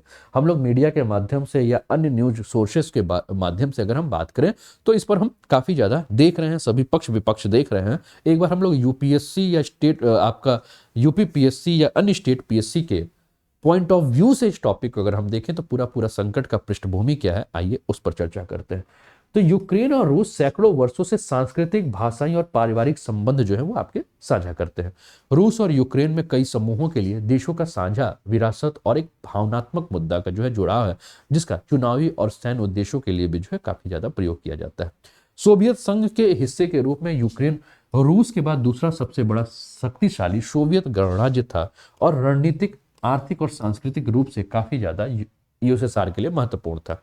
पूर्वी यूक्रेन का डोनबास क्षेत्र, जिसको कि हम डोनेस्टिक और लुहांस्क क्षेत्र कहते हैं, 2014 से रूसी समर्थक अलगाववादी आंदोलन का सामना कर रहा है और यह आंदोलन क्रीमिया में रूसी सैन्य हस्तक्षेप के बाद शुरू हुआ, जब यूक्रेन को क्रीमिया प्रायद्वीप पर कब्जा कर लिया गया था। ठीक है ना। यूक्रेन की जो क्रीमिया प्रायद्वीप है उस पर कब्जा किसने किया? रशिया ने कब्जा किया। और जैसे ही रशिया ने क्रीमिया पे कब्जा किया तो कब्जा करने के बाद जो है यूक्रेन में जो है वो क्या हुआ, रूस के पक्ष में जो लोग हैं वो क्या करने लगे, ठीक है ना, आंदोलन करने लगे, है ना, कि हमें क्या कीजिए रूस में। ठीक है। तो वहां जो है आपका बढ़ गया। अप्रैल का जो महीना था, है ना, इस महीने में हम देखें तो रूस समर्थक विद्रोहियों ने क्या किया था कि पूर्वी यूक्रेन के क्षेत्र पे जो है वो कब्जा करना शुरू कर दिया था और रूस ने उन्हें हाइब्रिड युद्ध के माध्यम से समर्थन दे दिया, है ना। हाइब्रिड मतलब सेना उनकी रहेगी, समर्थन हमारा रहेगा। मई 2014 में डोनेस्टिक और लुहांस्क क्षेत्रों में विद्रोहियों ने यूक्रेन से स्वतंत्रता की घोषणा करने हेतु एक जनमत संग्रह का जो है वो आयोजन भी कर दिया था। तब से यूक्रेन के भीतर मुख्य रूप से जो रूसी भाषी क्षेत्र थे, जहां 70% से अधिक लोग जो हैं वो रूसी बोलते हैं, में विद्रोहियों और यूक्रेनी बलों के बीच गोलाबारी और संघर्ष शुरू हो गया, जिसमें लगभग 14,000 से अधिक लोगों की क्या हो गई, मृत्यु हो गई। साथ ही इसके कारण लगभग 1.5 मिलियन लोग जो है वो आंतरिक रूप से विस्थापित हो गए और स्थानीय अर्थव्यवस्था भी जो है उस पर भी काफी ज्यादा प्रतिकूल प्रभाव देखने को मिला। अप्रैल 2021 की हम बात कर रहे थे, जहां 14,000 से ज्यादा लोग मरे, 1.5 लाख से ज्यादा लोग विस्थापित हो गए, है ना। अब बात आया कब? अक्टूबर 2021। अक्टूबर 2021 की अगर हम बात करें दोस्तों, तो इस समय हम क्या देख रहे थे कि यूक्रेन के इस क्षेत्र में जो है वो गोलाबारी की स्थिति काफी तेज हो गई और रूस ने यूक्रेन के साथ सीमाओं पर सैनिक तैनात करना शुरू कर दिया। अब ये जो आपका क्षेत्र है, जिसको कि हमने डोनाबास का क्षेत्र कहा, है ना, इस क्षेत्र में स्थिति जो है और ज्यादा बिगड़ गई। युद्ध की संभावना को खारिज जो है वो नहीं भी किया जा सकता है और युद्ध के प्रकोप को रोकने का तरीका क्या हुआ कि युद्ध के प्रकोप को तभी रोका जा सकता है जब मिन्स्क समझौते को तुरंत जो है वो लागू किया जाए। ठीक है ना, जैसा कि रूस ने है सुझाव दिया। अब ये मिन्स्क समझौता है क्या? तो मिन्स्क समझौते के बारे में अगर हम बात करें दोस्तों, तो मिन्स्क समझौता जो है वो बेलारूस की राजधानी मिन्स्क में हुआ 2 प्रकार का समझौता है। मिन्स्क 1 क्या है और मिन्स्क 2 क्या है, उसके ऊपर हम बात करेंगे। ठीक है ना। और ये जो समझौता हुआ था, इसके ऊपर बात करें अगर, तो मिन्स्क 1 का जो समझौता हुआ था, ये सितंबर 2014 में यूक्रेन त्रिपक्षीय संपर्क समूह यानी कि यूक्रेन, रूस और यूरोप सुरक्षा एवं सहयोग संगठन के द्वारा नॉर्मैंडी प्रारूप में फ्रांस और जर्मनी की मध्यस्थता के साथ जो है लिखा गया था। ये जो समझौता हुआ था मिन्स्क वन, उसमें मीडिएटर काम किसने किया था? फ्रांस और जर्मनी ने जो है एज अ मीडिएटर जो है वो काम किया था और ये समझौता हुआ था। मिन्स्क वन के तहत ये कहा गया था कि यूक्रेन और रूस समर्थित विद्रोहियों ने 12 सूत्रीय युद्ध विराम समझौते पर सहमति व्यक्त की है, जिसमें कैदियों का आदान प्रदान, मानवीय सहायता, भारी हथियारों की वापसी जो है उसमें शामिल थी। दोनों पक्षों के द्वारा किए गए उल्लंघन के कारण समझौते जो है वो लंबे समय तक जो है वो नहीं चल सका। उसके बाद आया दूसरा समझौता, जिसको कि हम मिन्स्क 2 के समझौते के नाम से जानते हैं, और ये भी समझौता जो है मिन्स्क में, जो कि बेलारूस की राजधानी है, वहीं हुआ था। अब इस समझौते के बारे में बात करें तो इस समझौते में जो विद्रोही यूक्रेन था वो क्या हुआ, आगे बढ़कर आया, और फरवरी 2015 में रूस, यूक्रेन और ओएससीई के जो भी प्रतिनिधि हैं, उन्होंने डोनेट्स्क और लुहांस्क के नेताओं में से एक ने एक 13 सूत्रीय समझौते पर हस्ताक्षर किया, जिसे मिन्स्क 2 समझौते के नाम से जाना जाता है। इस नए समझौते में अगर हम बात करें तो यूक्रेनी कानून के अनुसार युद्ध विराम, भारी हथियारों की वापसी और ओएससीई निगरानी, डोनेट्स्क और लुहांस्क हेतु अंतरिम स्वशासन पर वार्ता के जो है वो प्रावधान थे। इसमें संसद के द्वारा विशेष दर्जे की स्वीकृति, लड़ाकों के लिए क्षमा एवं माफी, बंधकों एवं कैदियों के आदान प्रदान, मानवीय सहायता आदि जैसे संबंधित काफी सारे प्रावधान जो थे उसके अंतर्गत शामिल थे। इन प्रावधानों को लागू जो है अभी तक नहीं किया गया है, क्योंकि लोकप्रिय रूप से मिन्स्क समझौते को एक पहेली के रूप में जाना जाता है, और इसका अर्थ है कि यूक्रेन और रूस के बीच समझौते की जो है वो विरोधाभासी व्याख्याएं हैं। आप अपने स्क्रीन पर देखिए, आपको ये पूरा का पूरा जो है वो क्षेत्र दिख रहा होगा, है ना। अब इस क्षेत्र को बड़े ध्यान से देखेंगे, जिसका जो सोर्स है द हिंदू है, द हिंदू से लिया हुआ ये इमेज है, ठीक है ना। और इस इमेज को अगर बड़े ध्यान से अगर आप देखेंगे तो इसको आप समझ सकते हैं। आप ये देख रहे होंगे, ठीक है ना, ganging up to Ukraine border आपको दिख रहा है, ये आपको जो है वो यूक्रेन नजर आ रहा है पीली पट्टी में, है ना। राजधानी क्यों नजर आ रही है, और ये आप देख रहे होंगे दोस्तों बड़े ध्यान से, तो ये जो आपको लाल पट्टी नजर आ रही है ना, है ना, ये जो आपको लाल पट्टी नजर आ रही है ना, ये देखिए, दिख रही है आपको लाल पट्टी, ये पूरा का पूरा वो पट्टी है जहां लगभग 1.5 लाख के आसपास जो है वो यूक्रेन की सेना जो है वो खड़ी, ठीक है ना।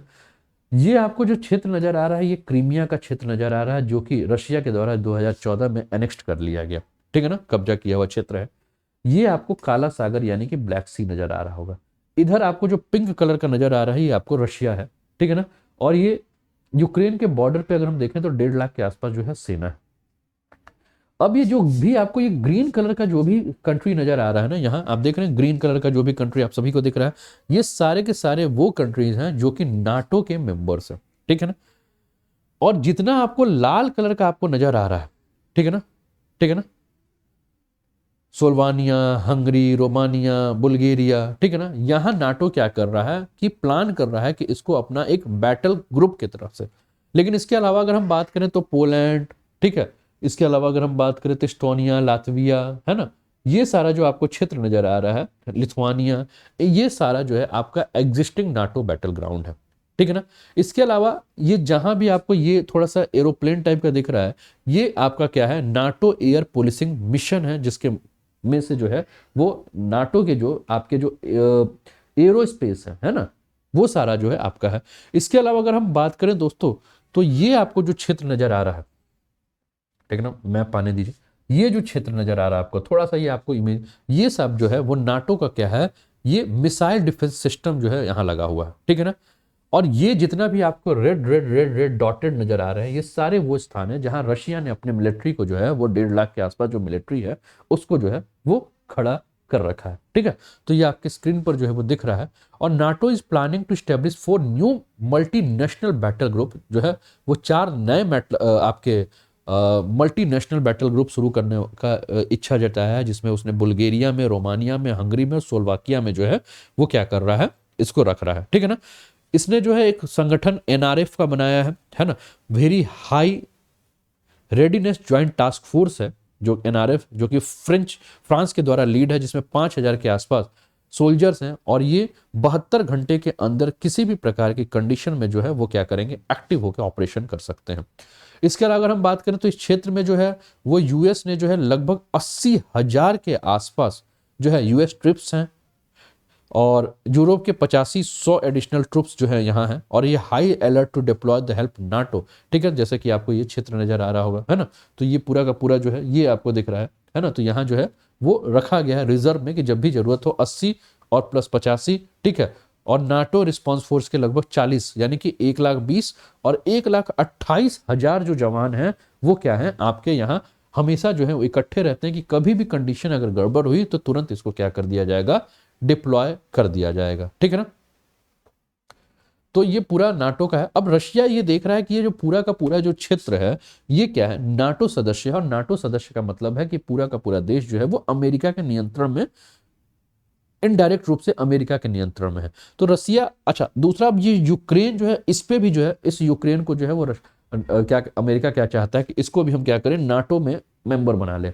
और रशिया जो है वो इसी का जो है विरोध कर रहा है, क्योंकि वो जानता है कि जैसे अगर इसको नाटो का मेंबर बनाया गया तो ये जितने भी आपको दिख रहे हैं, ये जितने भी आपके नाटो के एयर पुलिसिंग मिशन हो, मिसाइल डिफेंस सिस्टम हो, समझ रहे हो, या जो भी आप मिलिट्री रखी हुई है, ये सारा का सारा स्थापित कहाँ कर दिया जाएगा, यूक्रेन की सीमा पर स्थापित कर दिया जाएगा। और जैसे ही यूक्रेन की सीमा पर अगर स्थापित हो गया तो रशिया को हमेशा एक डर बना रहेगा कि अमेरिका उसके घर में घुसकर उसको मारने का प्रयास कर रहा है। इसलिए रशिया चाहता है कि भाई वो स्थिति आए उसके पहले ही हम क्या करें कि अमेरिका को जो है वो शिकस्त दे दे। ठीक है ना। अब इन पे क्या क्या अन्य राष्ट्र इस पे क्या कर रहे हैं, तो संयुक्त राज्य अमेरिका पहले ही जो है वो दो अलग क्षेत्रों में जो है वो अमेरिका की अगर हम बात करें तो अमेरिकी व्यक्ति द्वारा नए निवेश, व्यापार और वित्त पोषण पर प्रतिबंधों की जो है वो घोषणा कर चुका है। यानी कि अमेरिका ने पहले कह दिया है कि यूक्रेन के वो जो दो क्षेत्र जिसको रशिया ने मान्यता दिया है उसके साथ अमेरिका किसी भी प्रकार के अपने निवेश, व्यापार और वित्त पोषण का कोई भी संबंध जो है वो नहीं रखेगा। जापान के अमेरिका के नेतृत्व वाली प्रतिबंधों में शामिल होने की संभावना है, जबकि फ्रांसीसी अधिकारियों के हवाले से रिपोर्ट में कहा गया है कि यूरोपीय संघ भी रूस के खिलाफ दंडात्मक कार्रवाई को लेकर चर्चा में है। यूरोपियन यूनियन भी जो है वो क्या करेगा, इस पर काम करेगा। यूरोपियन संघ ने अंतर्राष्ट्रीय कानून के साथ मिन्स्क समझौते का घोर उल्लंघन पर जो है वो क्या किया है, रूस की निंदा की है। यूके क्या कह रहा है, तो यूनाइटेड किंगडम ने अधिक प्रतिबंध लगाने की चेतावनी दी है। ऑस्ट्रेलिया ने भी रूस के कार्यों को अस्वीकार तथा अनुचित बताया है। अब भाई किसी ने क्या बताया है उससे ज्यादा इंपॉर्टेंट क्या है कि भाई भारत क्या कह रहा है। तो दोस्तों भारत ने यह कहा है कि पश्चिमी शक्तियों के द्वारा क्रीमिया में रूस के हस्तक्षेप की निंदा में शामिल नहीं हुआ है, और उस मुद्दे पर इसने क्या किया है, न्यूट्रल यानी कि तटस्थ हो गया है। ना वो रशिया के पक्ष में है ना वो अमेरिका के पक्ष में है, वो कुछ बोल ही नहीं रहा है भारत, है ना। नवंबर 2020 में अगर हम बात करें दोस्तों तो भारत ने संयुक्त राष्ट्र में यूक्रेन द्वारा प्रायोजित एक प्रस्ताव के खिलाफ मतदान करके रूस का समर्थन किया, जिसमें क्रीमिया में कथित मानवाधिकार के उल्लंघन की निंदा की गई थी।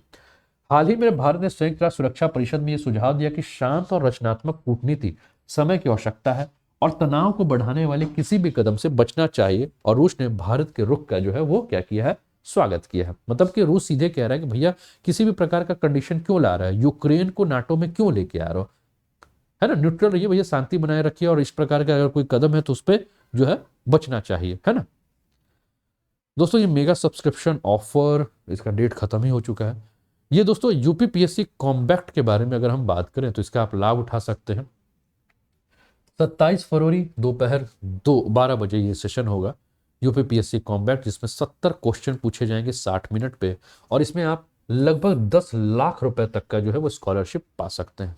ठीक है, टॉप 100 रैंकर्स जो हैं उनको 100% स्कॉलरशिप मिलेगा, और बाकी जो 50 लकी पार्टिसिपेंट्स होंगे उनको एक सैमसंग का मोबाइल, एक बोट स्मार्टफोन, एक बोट ईयरपॉड्स और अमेजन का जो है वो गिफ्ट वाउचर देखने को मिलेगा, मतलब प्राप्त होगा। तो आप लोग जो है इसमें एनरोल्ड कर लीजिए और एनरोल्ड करके इसका लाभ उठाइए। एनरोल करने के लिए जो आपको कोड लगाना है वो कोड क्या होगा, अनूप 10 कोड लगा के आप इसमें एनरोल करके 27 फरवरी को जो है इस कॉम्बैक्ट का लाभ ले सकते हैं। ठीक है ना। अगला न्यूज है दोस्तों आपके स्क्रीन पर, आइए इस न्यूज पर आते हैं। बहुत हो गया रसिया उसिया की यात्रा, आप चले आइए अपने देश भारत में, और भारत में आप कहाँ चले आइए, मणिपुर में आइए, देखते हैं क्या है। एक्सप्लेन्ड कॉलम है इंडियन एक्सप्रेस से लिया हुआ, काफ़ी ज़्यादा स्क्रीन आज प्रॉब्लम कर रहा है ना। तो एक्सप्लेन्ड कॉलम है, how big insurgency threat in Manipur. The emergence of insurgency in Manipur dates back to 1964 with the formation of United National Liberation Front which still remain one of the formidable militants outfits. तो मणिपुर में विद्रोह जो हो रहा है ना, insurgency की जो स्थिति है 1964 कहा जा रहा है कि इस समय 1964 वाला जो कंडीशन है वो देखने को मिल रहा है, ये देखते हैं।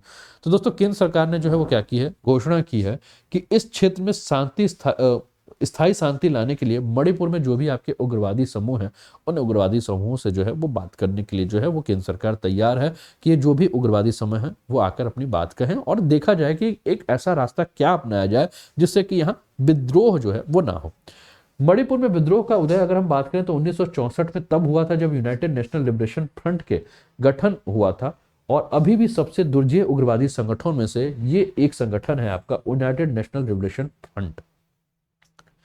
अब मणिपुर में जो ये आपका उग्रवाद बढ़ रहा है, उस उग्रवाद के बढ़ने के कारण क्या है? तो सबसे पहला मणिपुर का जबरन जो विलय किया।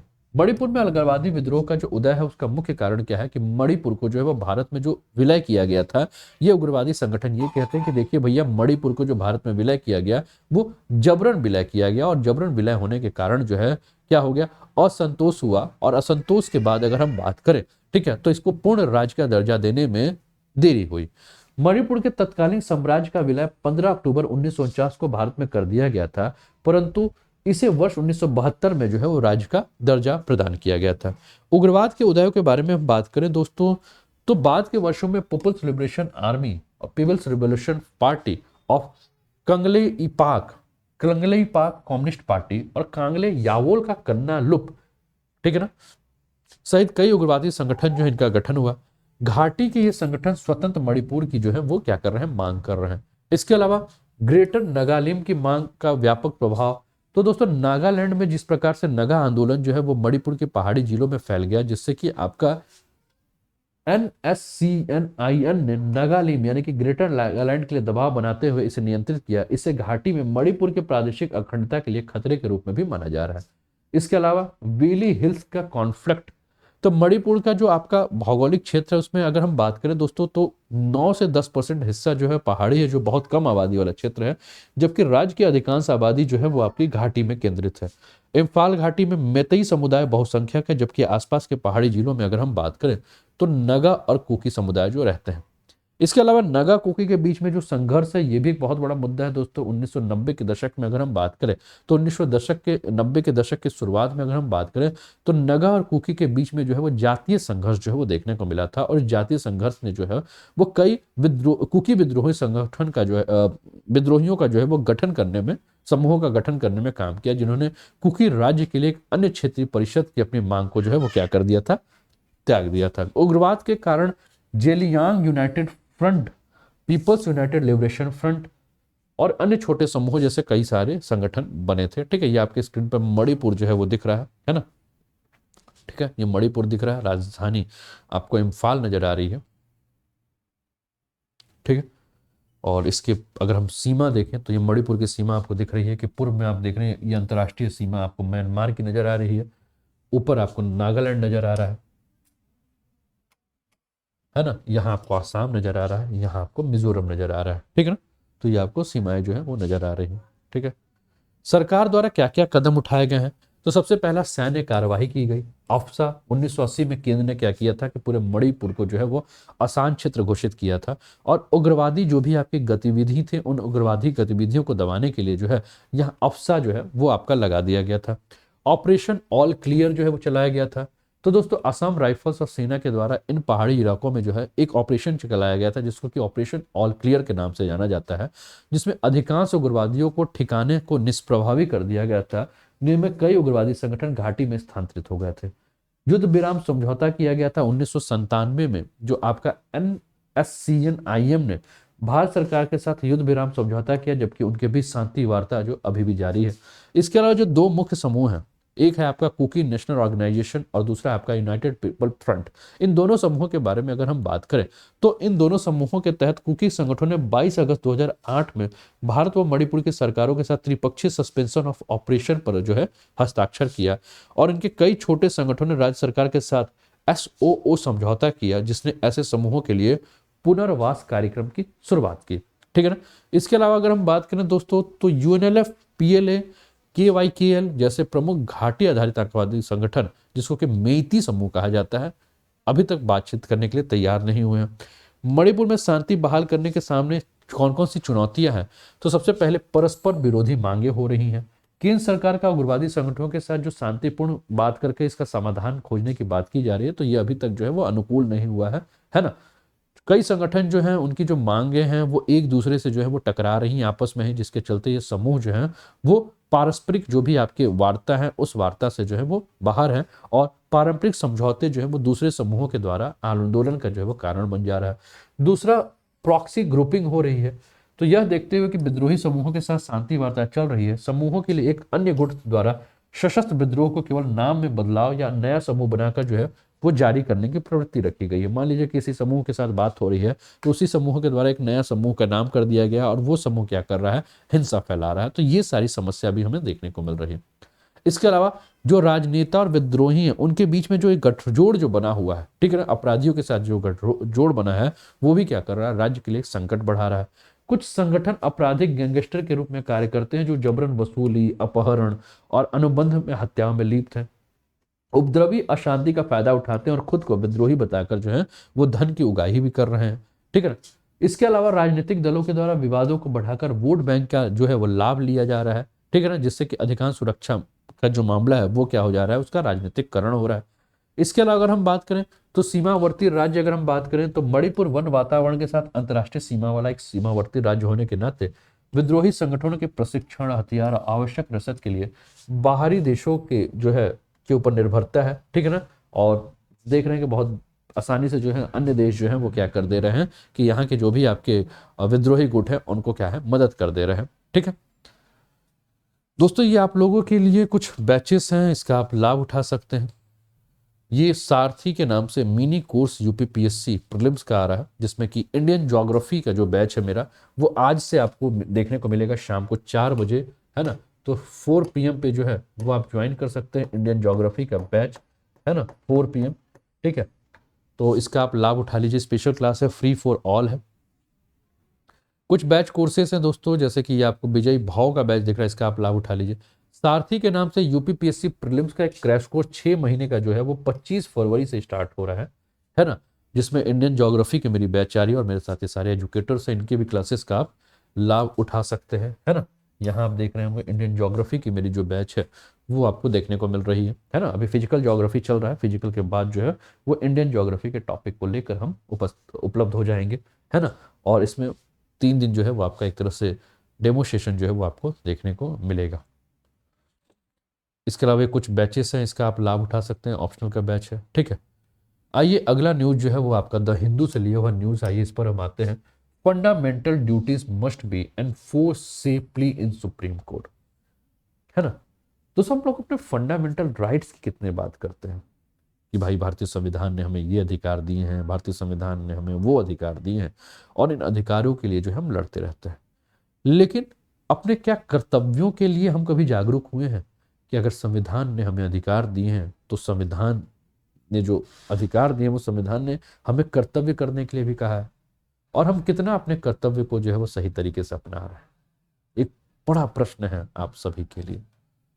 तो एक याचिका दायर की गई है, ठीक है ना, और उसमें कहा गया है कि भैया जो आपका फंडामेंटल ड्यूटी है उसको भी क्या किया जाना चाहिए, ठीक है ना, लागू किया जाना चाहिए।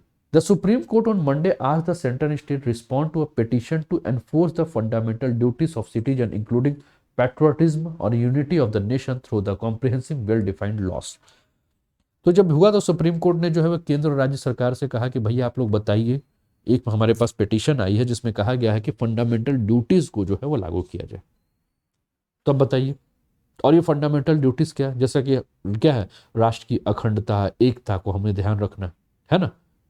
तो कैसे लागू किया जाए, इस पर जो है वो राय मांगी है किसने, सुप्रीम कोर्ट ने, मूल कर्तव्यों को लागू करना। तो सर्वोच्च न्यायालय ने क्या किया है कि एक अच्छे तरह से परिभाषित कानूनों के माध्यम से देशभक्ति और राष्ट्र की एकता सहित नागरिकों के मौलिक कर्तव्यों को लागू करने के लिए एक याचिका का जवाब देने हेतु केंद्र और राज्य सरकार को जो है वो नोटिस भेजा है, नोटिस जारी किया है कि आप बताइए। क्योंकि देखते हैं ना आजकल राष्ट्रवाद का जो है वो वातावरण बना हुआ है, सब राष्ट्रवादी बने हुए हैं, है ना।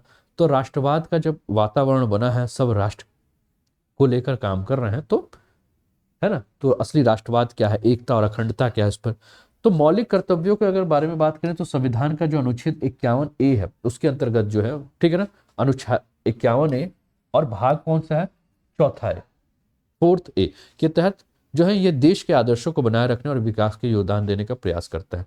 मौलिक कर्तव्य क्या है? तो दोस्तों मौलिक कर्तव्य के बारे में बात करें तो मौलिक कर्तव्य जो है वो रूस के संविधान से, यानी कि तत्काल सोवियत संघ के संविधान से जो है वो प्रेरित था। इन्हें 42वां संविधान संशोधन अधिनियम 1976 के द्वारा जो है वो स्वर्ण समिति की सिफारिशों पे जो है वो शामिल किया गया और भाग 4A के अंतर्गत जो है इसको शामिल किया गया। मूल रूप से अगर हम बात करें दोस्तों तो मौलिक कर्तव्यों की संख्या जो थी वो 10 थी। बाद में 86वें संविधान संशोधन 2002 के माध्यम से जो है इसमें एक और कर्तव्य को जो है वो जोड़ दिया गया है। राज्य के नीति निरीक्षक तत्वों की तरह मौलिक कर्तव्य जो है वो क्या है, आपके प्रकृति से गैर न्यायिक है ना। अब मौलिक कर्तव्यों की सूची क्या है? तो संविधान का पालन करें, उसके आदर्शों, संस्थाओं, राष्ट्रध्वज और राष्ट्रीय गान का आदर करें, ठीक है। दूसरा, स्वतंत्रता के लिए राष्ट्रीय आंदोलन को प्रेरित करने वाले उच्च आदर्शों को हृदय में संजोए रखें और उनका पालन करें। भारत की संप्रभुता, एकता और अखंडता की रक्षा करें तथा उसे अक्षुण्ण रखें। देश की रक्षा करें और आह्वान किए जाने पर राष्ट्र की सेवा करें। भारत के सभी लोगों में समरसता और समान भातृत्व की भावना का निर्माण करें, जो धर्म, भाषा व प्रदेश व वर्ग आधारित सभी प्रकार के भेदभाव से परे हो, और ऐसी प्रथाओं का त्याग करें जो स्त्रियों के सम्मान के विरुद्ध हो। हमारी सामाजिक संस्कृति की गौरवशाली परंपरा का महत्व समझें, उसका परिरक्षण करें। प्राकृतिक पर्यावरण जिसके अंतर्गत वन, झील, नदी और वन्य जीव आते हैं, की रक्षा और संवर्धन करना, ठीक है। इसके अलावा अगर हम बात करें, ठीक है, तो वैज्ञानिक दृष्टिकोण से मानववाद और ज्ञानार्जन तथा सुधार की भावनाओं का विकास करें। सार्वजनिक संपत्ति को सुरक्षित रखें और हिंसा से दूर रहें। व्यक्तिगत और सामूहिक गतिविधियों के सभी क्षेत्रों में उत्कर्ष की ओर बढ़ने का सतत प्रयास करें, जिससे कि राष्ट्र की प्रगति और निरंतरता बढ़ते हुए उपलब्धि की नई ऊंचाइयों को छुए। 6 से 14 वर्ष की आयु के बीच के अपने बच्चों को शिक्षा के अवसर प्रदान करें। और ये जो है लास्ट आपका कर्तव्य जो है वो 86वें संविधान संशोधन के द्वारा 2002 में जो है वो जोड़ा गया था, है ना, यानी कि बच्चों को शिक्षा देने वाला, ठीक है। अब मौलिक कर्तव्यों का महत्व क्या है? तो दोस्तों जैसे जैसे हम अपने अधिकारों के बारे में बात करें, है ना, तो हमें कर्तव्यों के बारे में भी जागरूक होना चाहिए, है ना। तो मौलिक कर्तव्यों के बारे में अगर हम बात करें तो हम जानते हैं कि जैसे जैसे अधिकार और वैसे कर्तव्य जो है इनके बीच में जो संबंध है वो काफी परस्पर है। मौलिक कर्तव्य देश के नागरिकों के लिए अगर हम बात करें तो एक प्रकार का सचेतक का कार्य करता है, और संविधान ने उन्हें विशेष रूप से कुछ मौलिक अधिकार जो है प्रदान किए हैं, और इसके लिए नागरिकों को लोकतांत्रिक आचरण और लोकतांत्रिक व्यवहार के बुनियादी मानदंडों का पालन करने की आवश्यकता है। जो राष्ट्र का अपमान करते हैं उन लोगों को असामाजिक गतिविधियों में जो भी आपके संलिप्त लोग हैं, ठीक है ना, जैसे कि क्या क्या, जैसे कि राष्ट्र का झंडा जला देना, सार्वजनिक संपत्ति को नष्ट करना, सार्वजनिक शांति भंग करना, उनके खिलाफ जो है वो ये कर्तव्य चेतावनी के रूप में काम करते हैं। यह अनुशासन राष्ट्र के प्रति प्रतिबद्धता की भावना को जो है वो बढ़ावा देने में मदद करते हैं, और ये केवल दर्शक के बजाय नागरिकों की सक्रिय भागीदारी से राष्ट्रीय लक्ष्यों को साकार करने में मदद करते हैं। ये कानून की संवैधानिकता का निर्धारण करने में न्यायपालिका की सहायता करते हैं, ठीक है ना। मौलिक कर्तव्यों को अगर हम बात करें तो कानूनी रूप से लागू करने की आवश्यकता क्यों है? तो प्राचीन काल से भारतीय समाज में शास्त्रों के अनुसार व्यक्ति के कर्तव्य पे जो है वो क्या है, बल दिया जाता है। यह शास्त्र समाज, देश और विशेष रूप से अगर हम देखें तो अपने पिता के प्रति कर्तव्यों पे जो है बल देते हैं। और जैसे कि हम भारत में धार्मिक ग्रंथों को देखें, जैसे हम गीता को देखें, रामायण को देखें, तो इसमें क्या बात किया गया है कि अपने अधिकारों की परवाह किए बिना अपने कर्तव्य क्या है, उन कर्तव्य के पालन का आदेश देते हैं। सोवियत संघ के संविधान में अधिकारों और कर्तव्यों को समान स्तर पर रखा गया है, और कम से कम कुछ मौलिक कर्तव्यों को कानूनी रूप से लागू करने की तत्काल आवश्यकता है। जैसे कि कौन कौन से? तो जैसे भारत की एकता, अखंडता, संप्रभुता को बनाए रखना, भारत की रक्षा करना, राष्ट्रवाद की भावना को प्रचार प्रसार करना, और एकता बनाए रखने के लिए देशभक्ति की भावना से ओतप्रोत होना, ये जो है ये मौलिक कर्तव्य है, इसको जो है वो मानना चाहिए।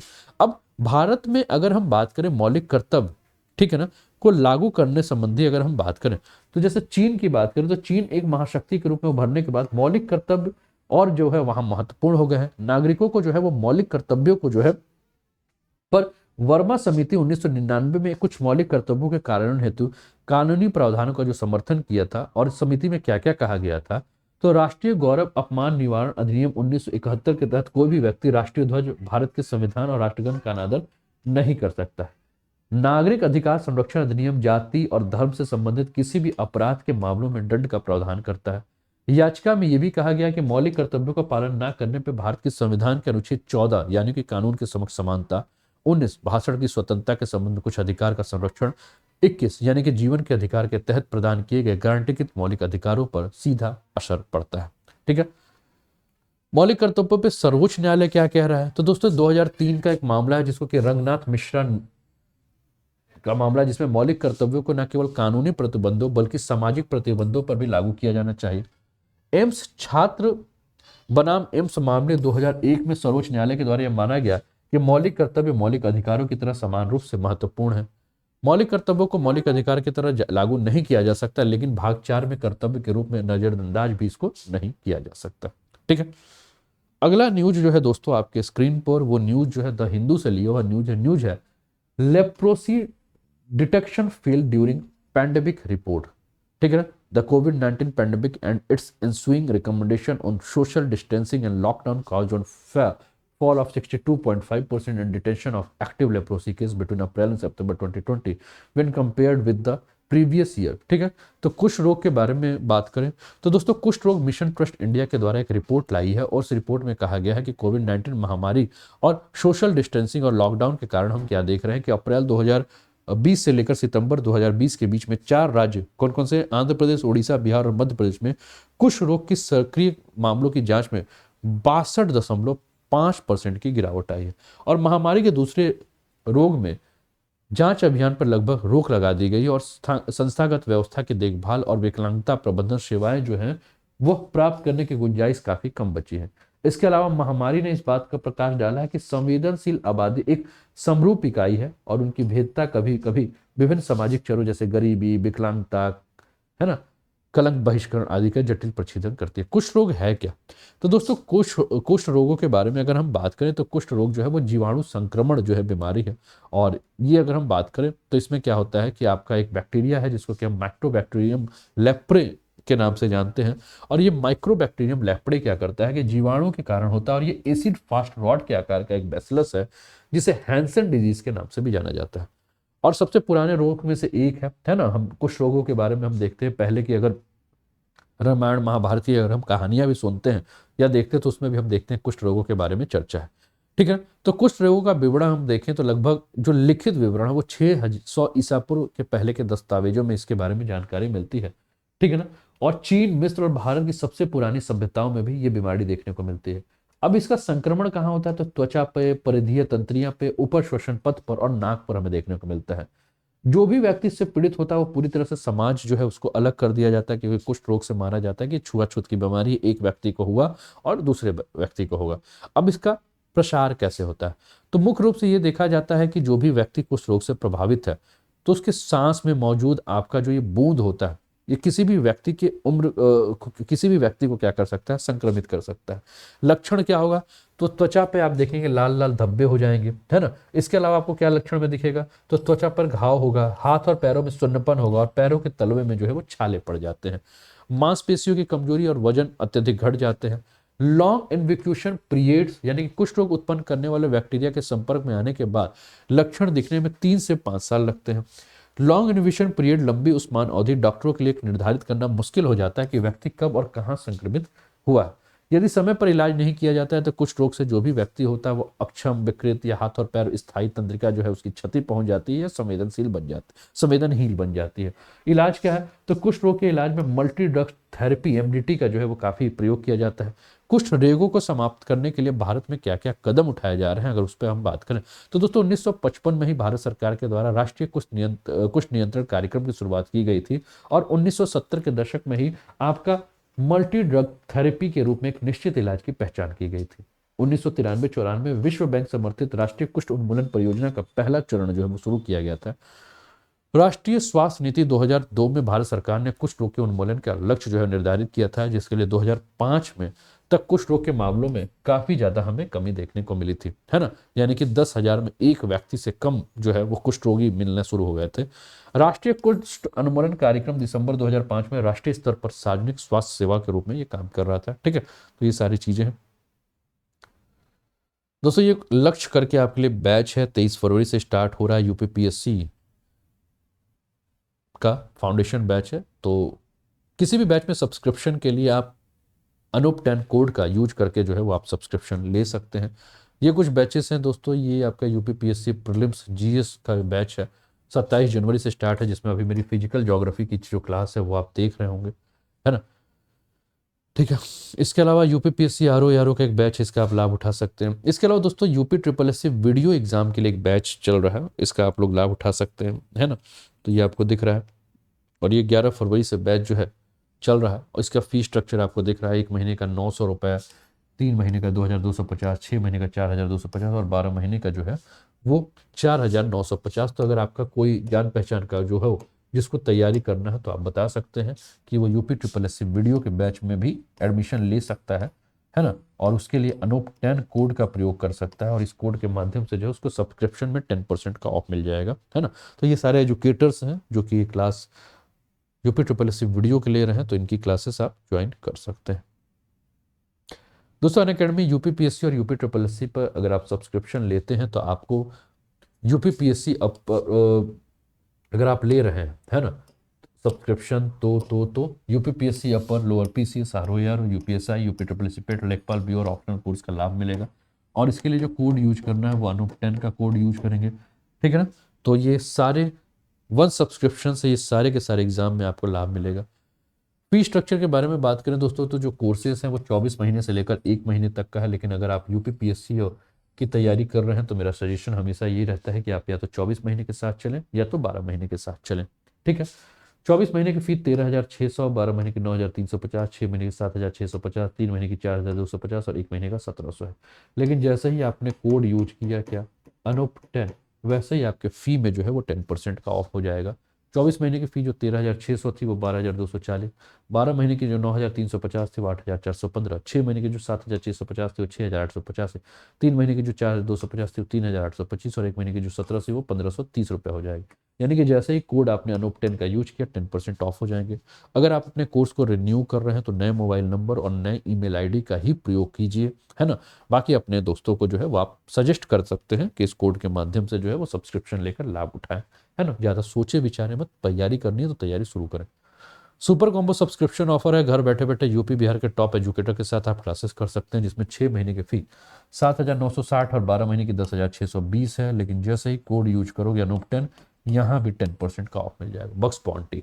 अगर आपको लगता है कि आपके किसी भी एजुकेटर की क्लास में कुछ भी इनअप्रोप्रिएट कंटेंट दिखाया जा रहा है या कुछ ऐसी बातें की जा रही हैं जिससे कि आपकी धार्मिक, आपकी भाषाएं, आपकी लैंगिक, आपकी क्षेत्रीय भावना आहत हो रही है, तो आप कंप्लेन कर सकते हैं अकेडमी पर, है ना।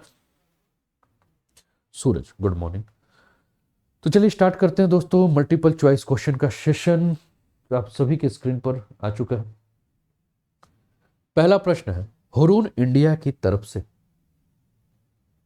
जारी की गई ताजा वेल्थ रिपोर्ट वर्ष 2021 में भारत के करोड़पति परिवारों के कितने प्रतिशत वृद्धि देखने को मिली है?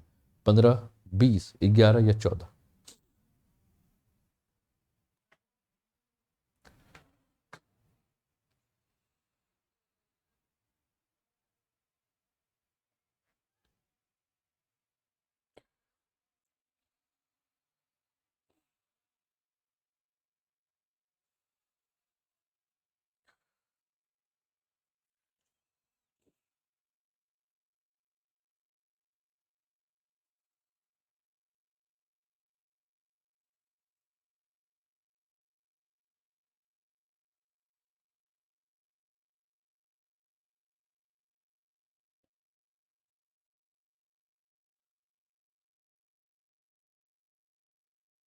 तो दोस्तों जिन्होंने भी कहा, आज बहुत ज़्यादा स्क्रीन प्रॉब्लम कर रहा है, जिन्होंने भी कहा 11%, वो सभी के उत्तर जो है वो सही है ना। मुकुल, शिव, प्रीति, जिन्होंने कहा 11%, वो सभी के उत्तर जो है वो सही है।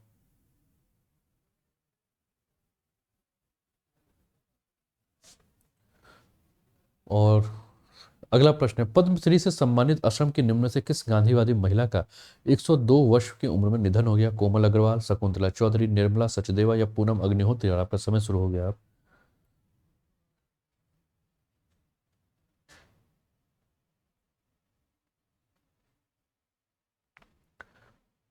और ये न्यूज़ मैं देख रहा हूँ इस समय, यूक्रेन ने इस वक्त जो है, यूक्रेन की राजधानी जो है कीव पर जो है वो रशिया के द्वारा जो है वो बैलिस्टिक मिसाइल से जो है वो हमला कर दिया गया है।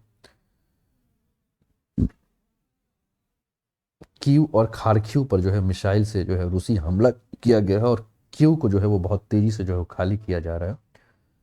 रूस की तरफ से जो है वो हमले की शुरुआत हो चुकी है ना। तो दोस्तों, जिन्होंने कहा शकुंतला चौधरी, वो सभी के उत्तर जो है वो सही, और पद्मश्री श्री से सम्मानित थी, 102 वर्ष की महिला थी, गांधीवादी विचारधारा की शकुंतला देवी। और इनका जो है अभी गुवाहाटी में जो है वो निधन हुआ है। ठीक है। अगला प्रश्न है, इसराइल ने हाल ही में किस नई नौसैन्य वायु रक्षा प्रणाली का सफलतापूर्वक परीक्षण किया है? सीडोम प्रणाली, एमआर सैम प्रणाली, आरएस प्रणाली या डीसी प्रणाली?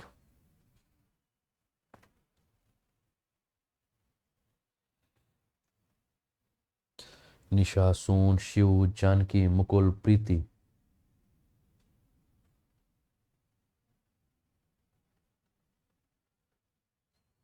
यूक्रेन में मार्शल लॉ लगा दिया गया है। मार्शल लॉ मतलब सेना का शासन हो गया है वहां। कीव के एयरपोर्ट को खाली करा दिया गया है।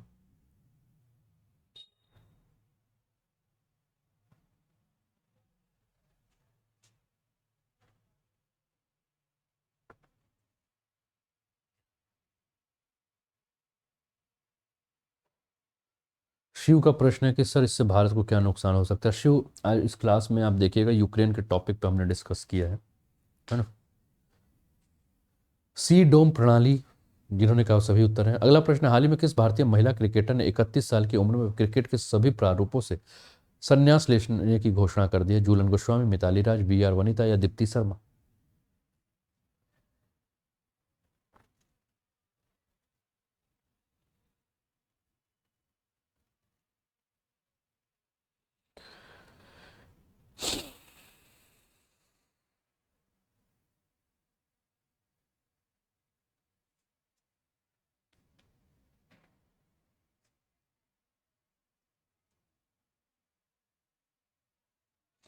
तो दोस्तों, जिन्होंने कहा बी आर वनिता, वो सभी के उत्तर जो है वो सही हैं। अगला प्रश्न है, पाकिस्तान का दूसरा सबसे बड़ा नागरिक पुरस्कार हिलाल ए पाकिस्तान हाल ही में किसे प्रदान किया गया? जेफ बोजेफ, एलन मस्क, सुंदर पिचाई या बिल गेट्स?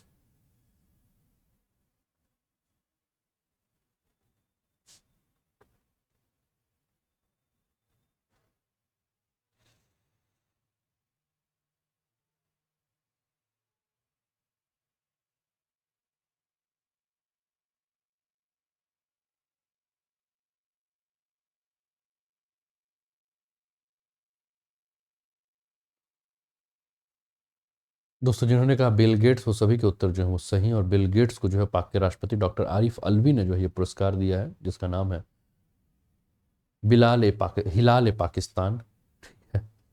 नाम ही बड़ा अजीब है। अगला प्रश्न है, विश्व चिंतन दिवस, वर्ल्ड थिंकिंग डे, निम्न में से किस दिन मनाया जाता है? 10 जनवरी, 25 मार्च, 22 फरवरी या 15 अगस्त?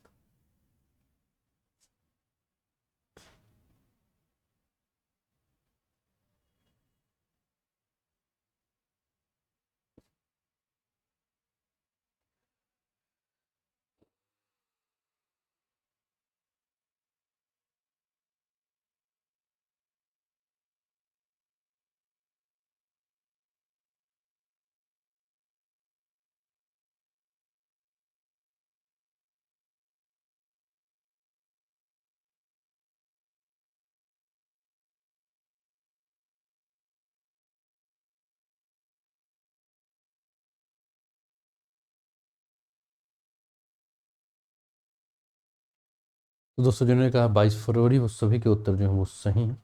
हनुमंत मिश्रा, निशा, मुकुल, शिव। अगला प्रश्न है, नीति आयोग के मुख्य कार्यपालक अधिकारी अमिताभ कांत ने 21 फरवरी 2022 को कहा कि भारतीय अर्थव्यवस्था कितने परसेंट की दर से वृद्धि कर रही है? 9.2, 5.2, 6.2 या 8.5?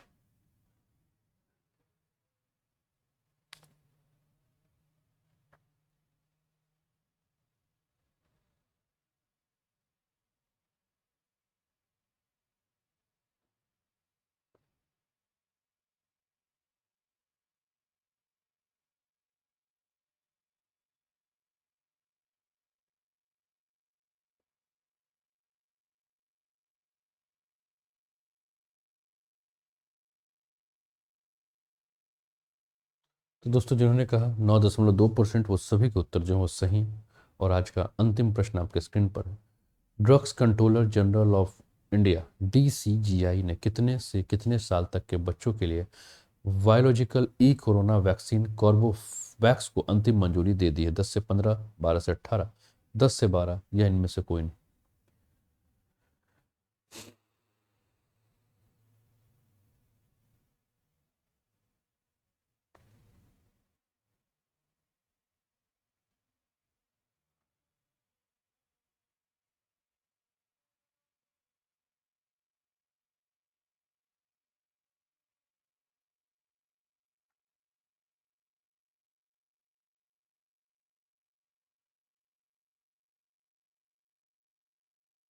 तो दोस्तों जिन्होंने कहा 12 से 18 साल वो सभी के उत्तर जो है वो सही हैं।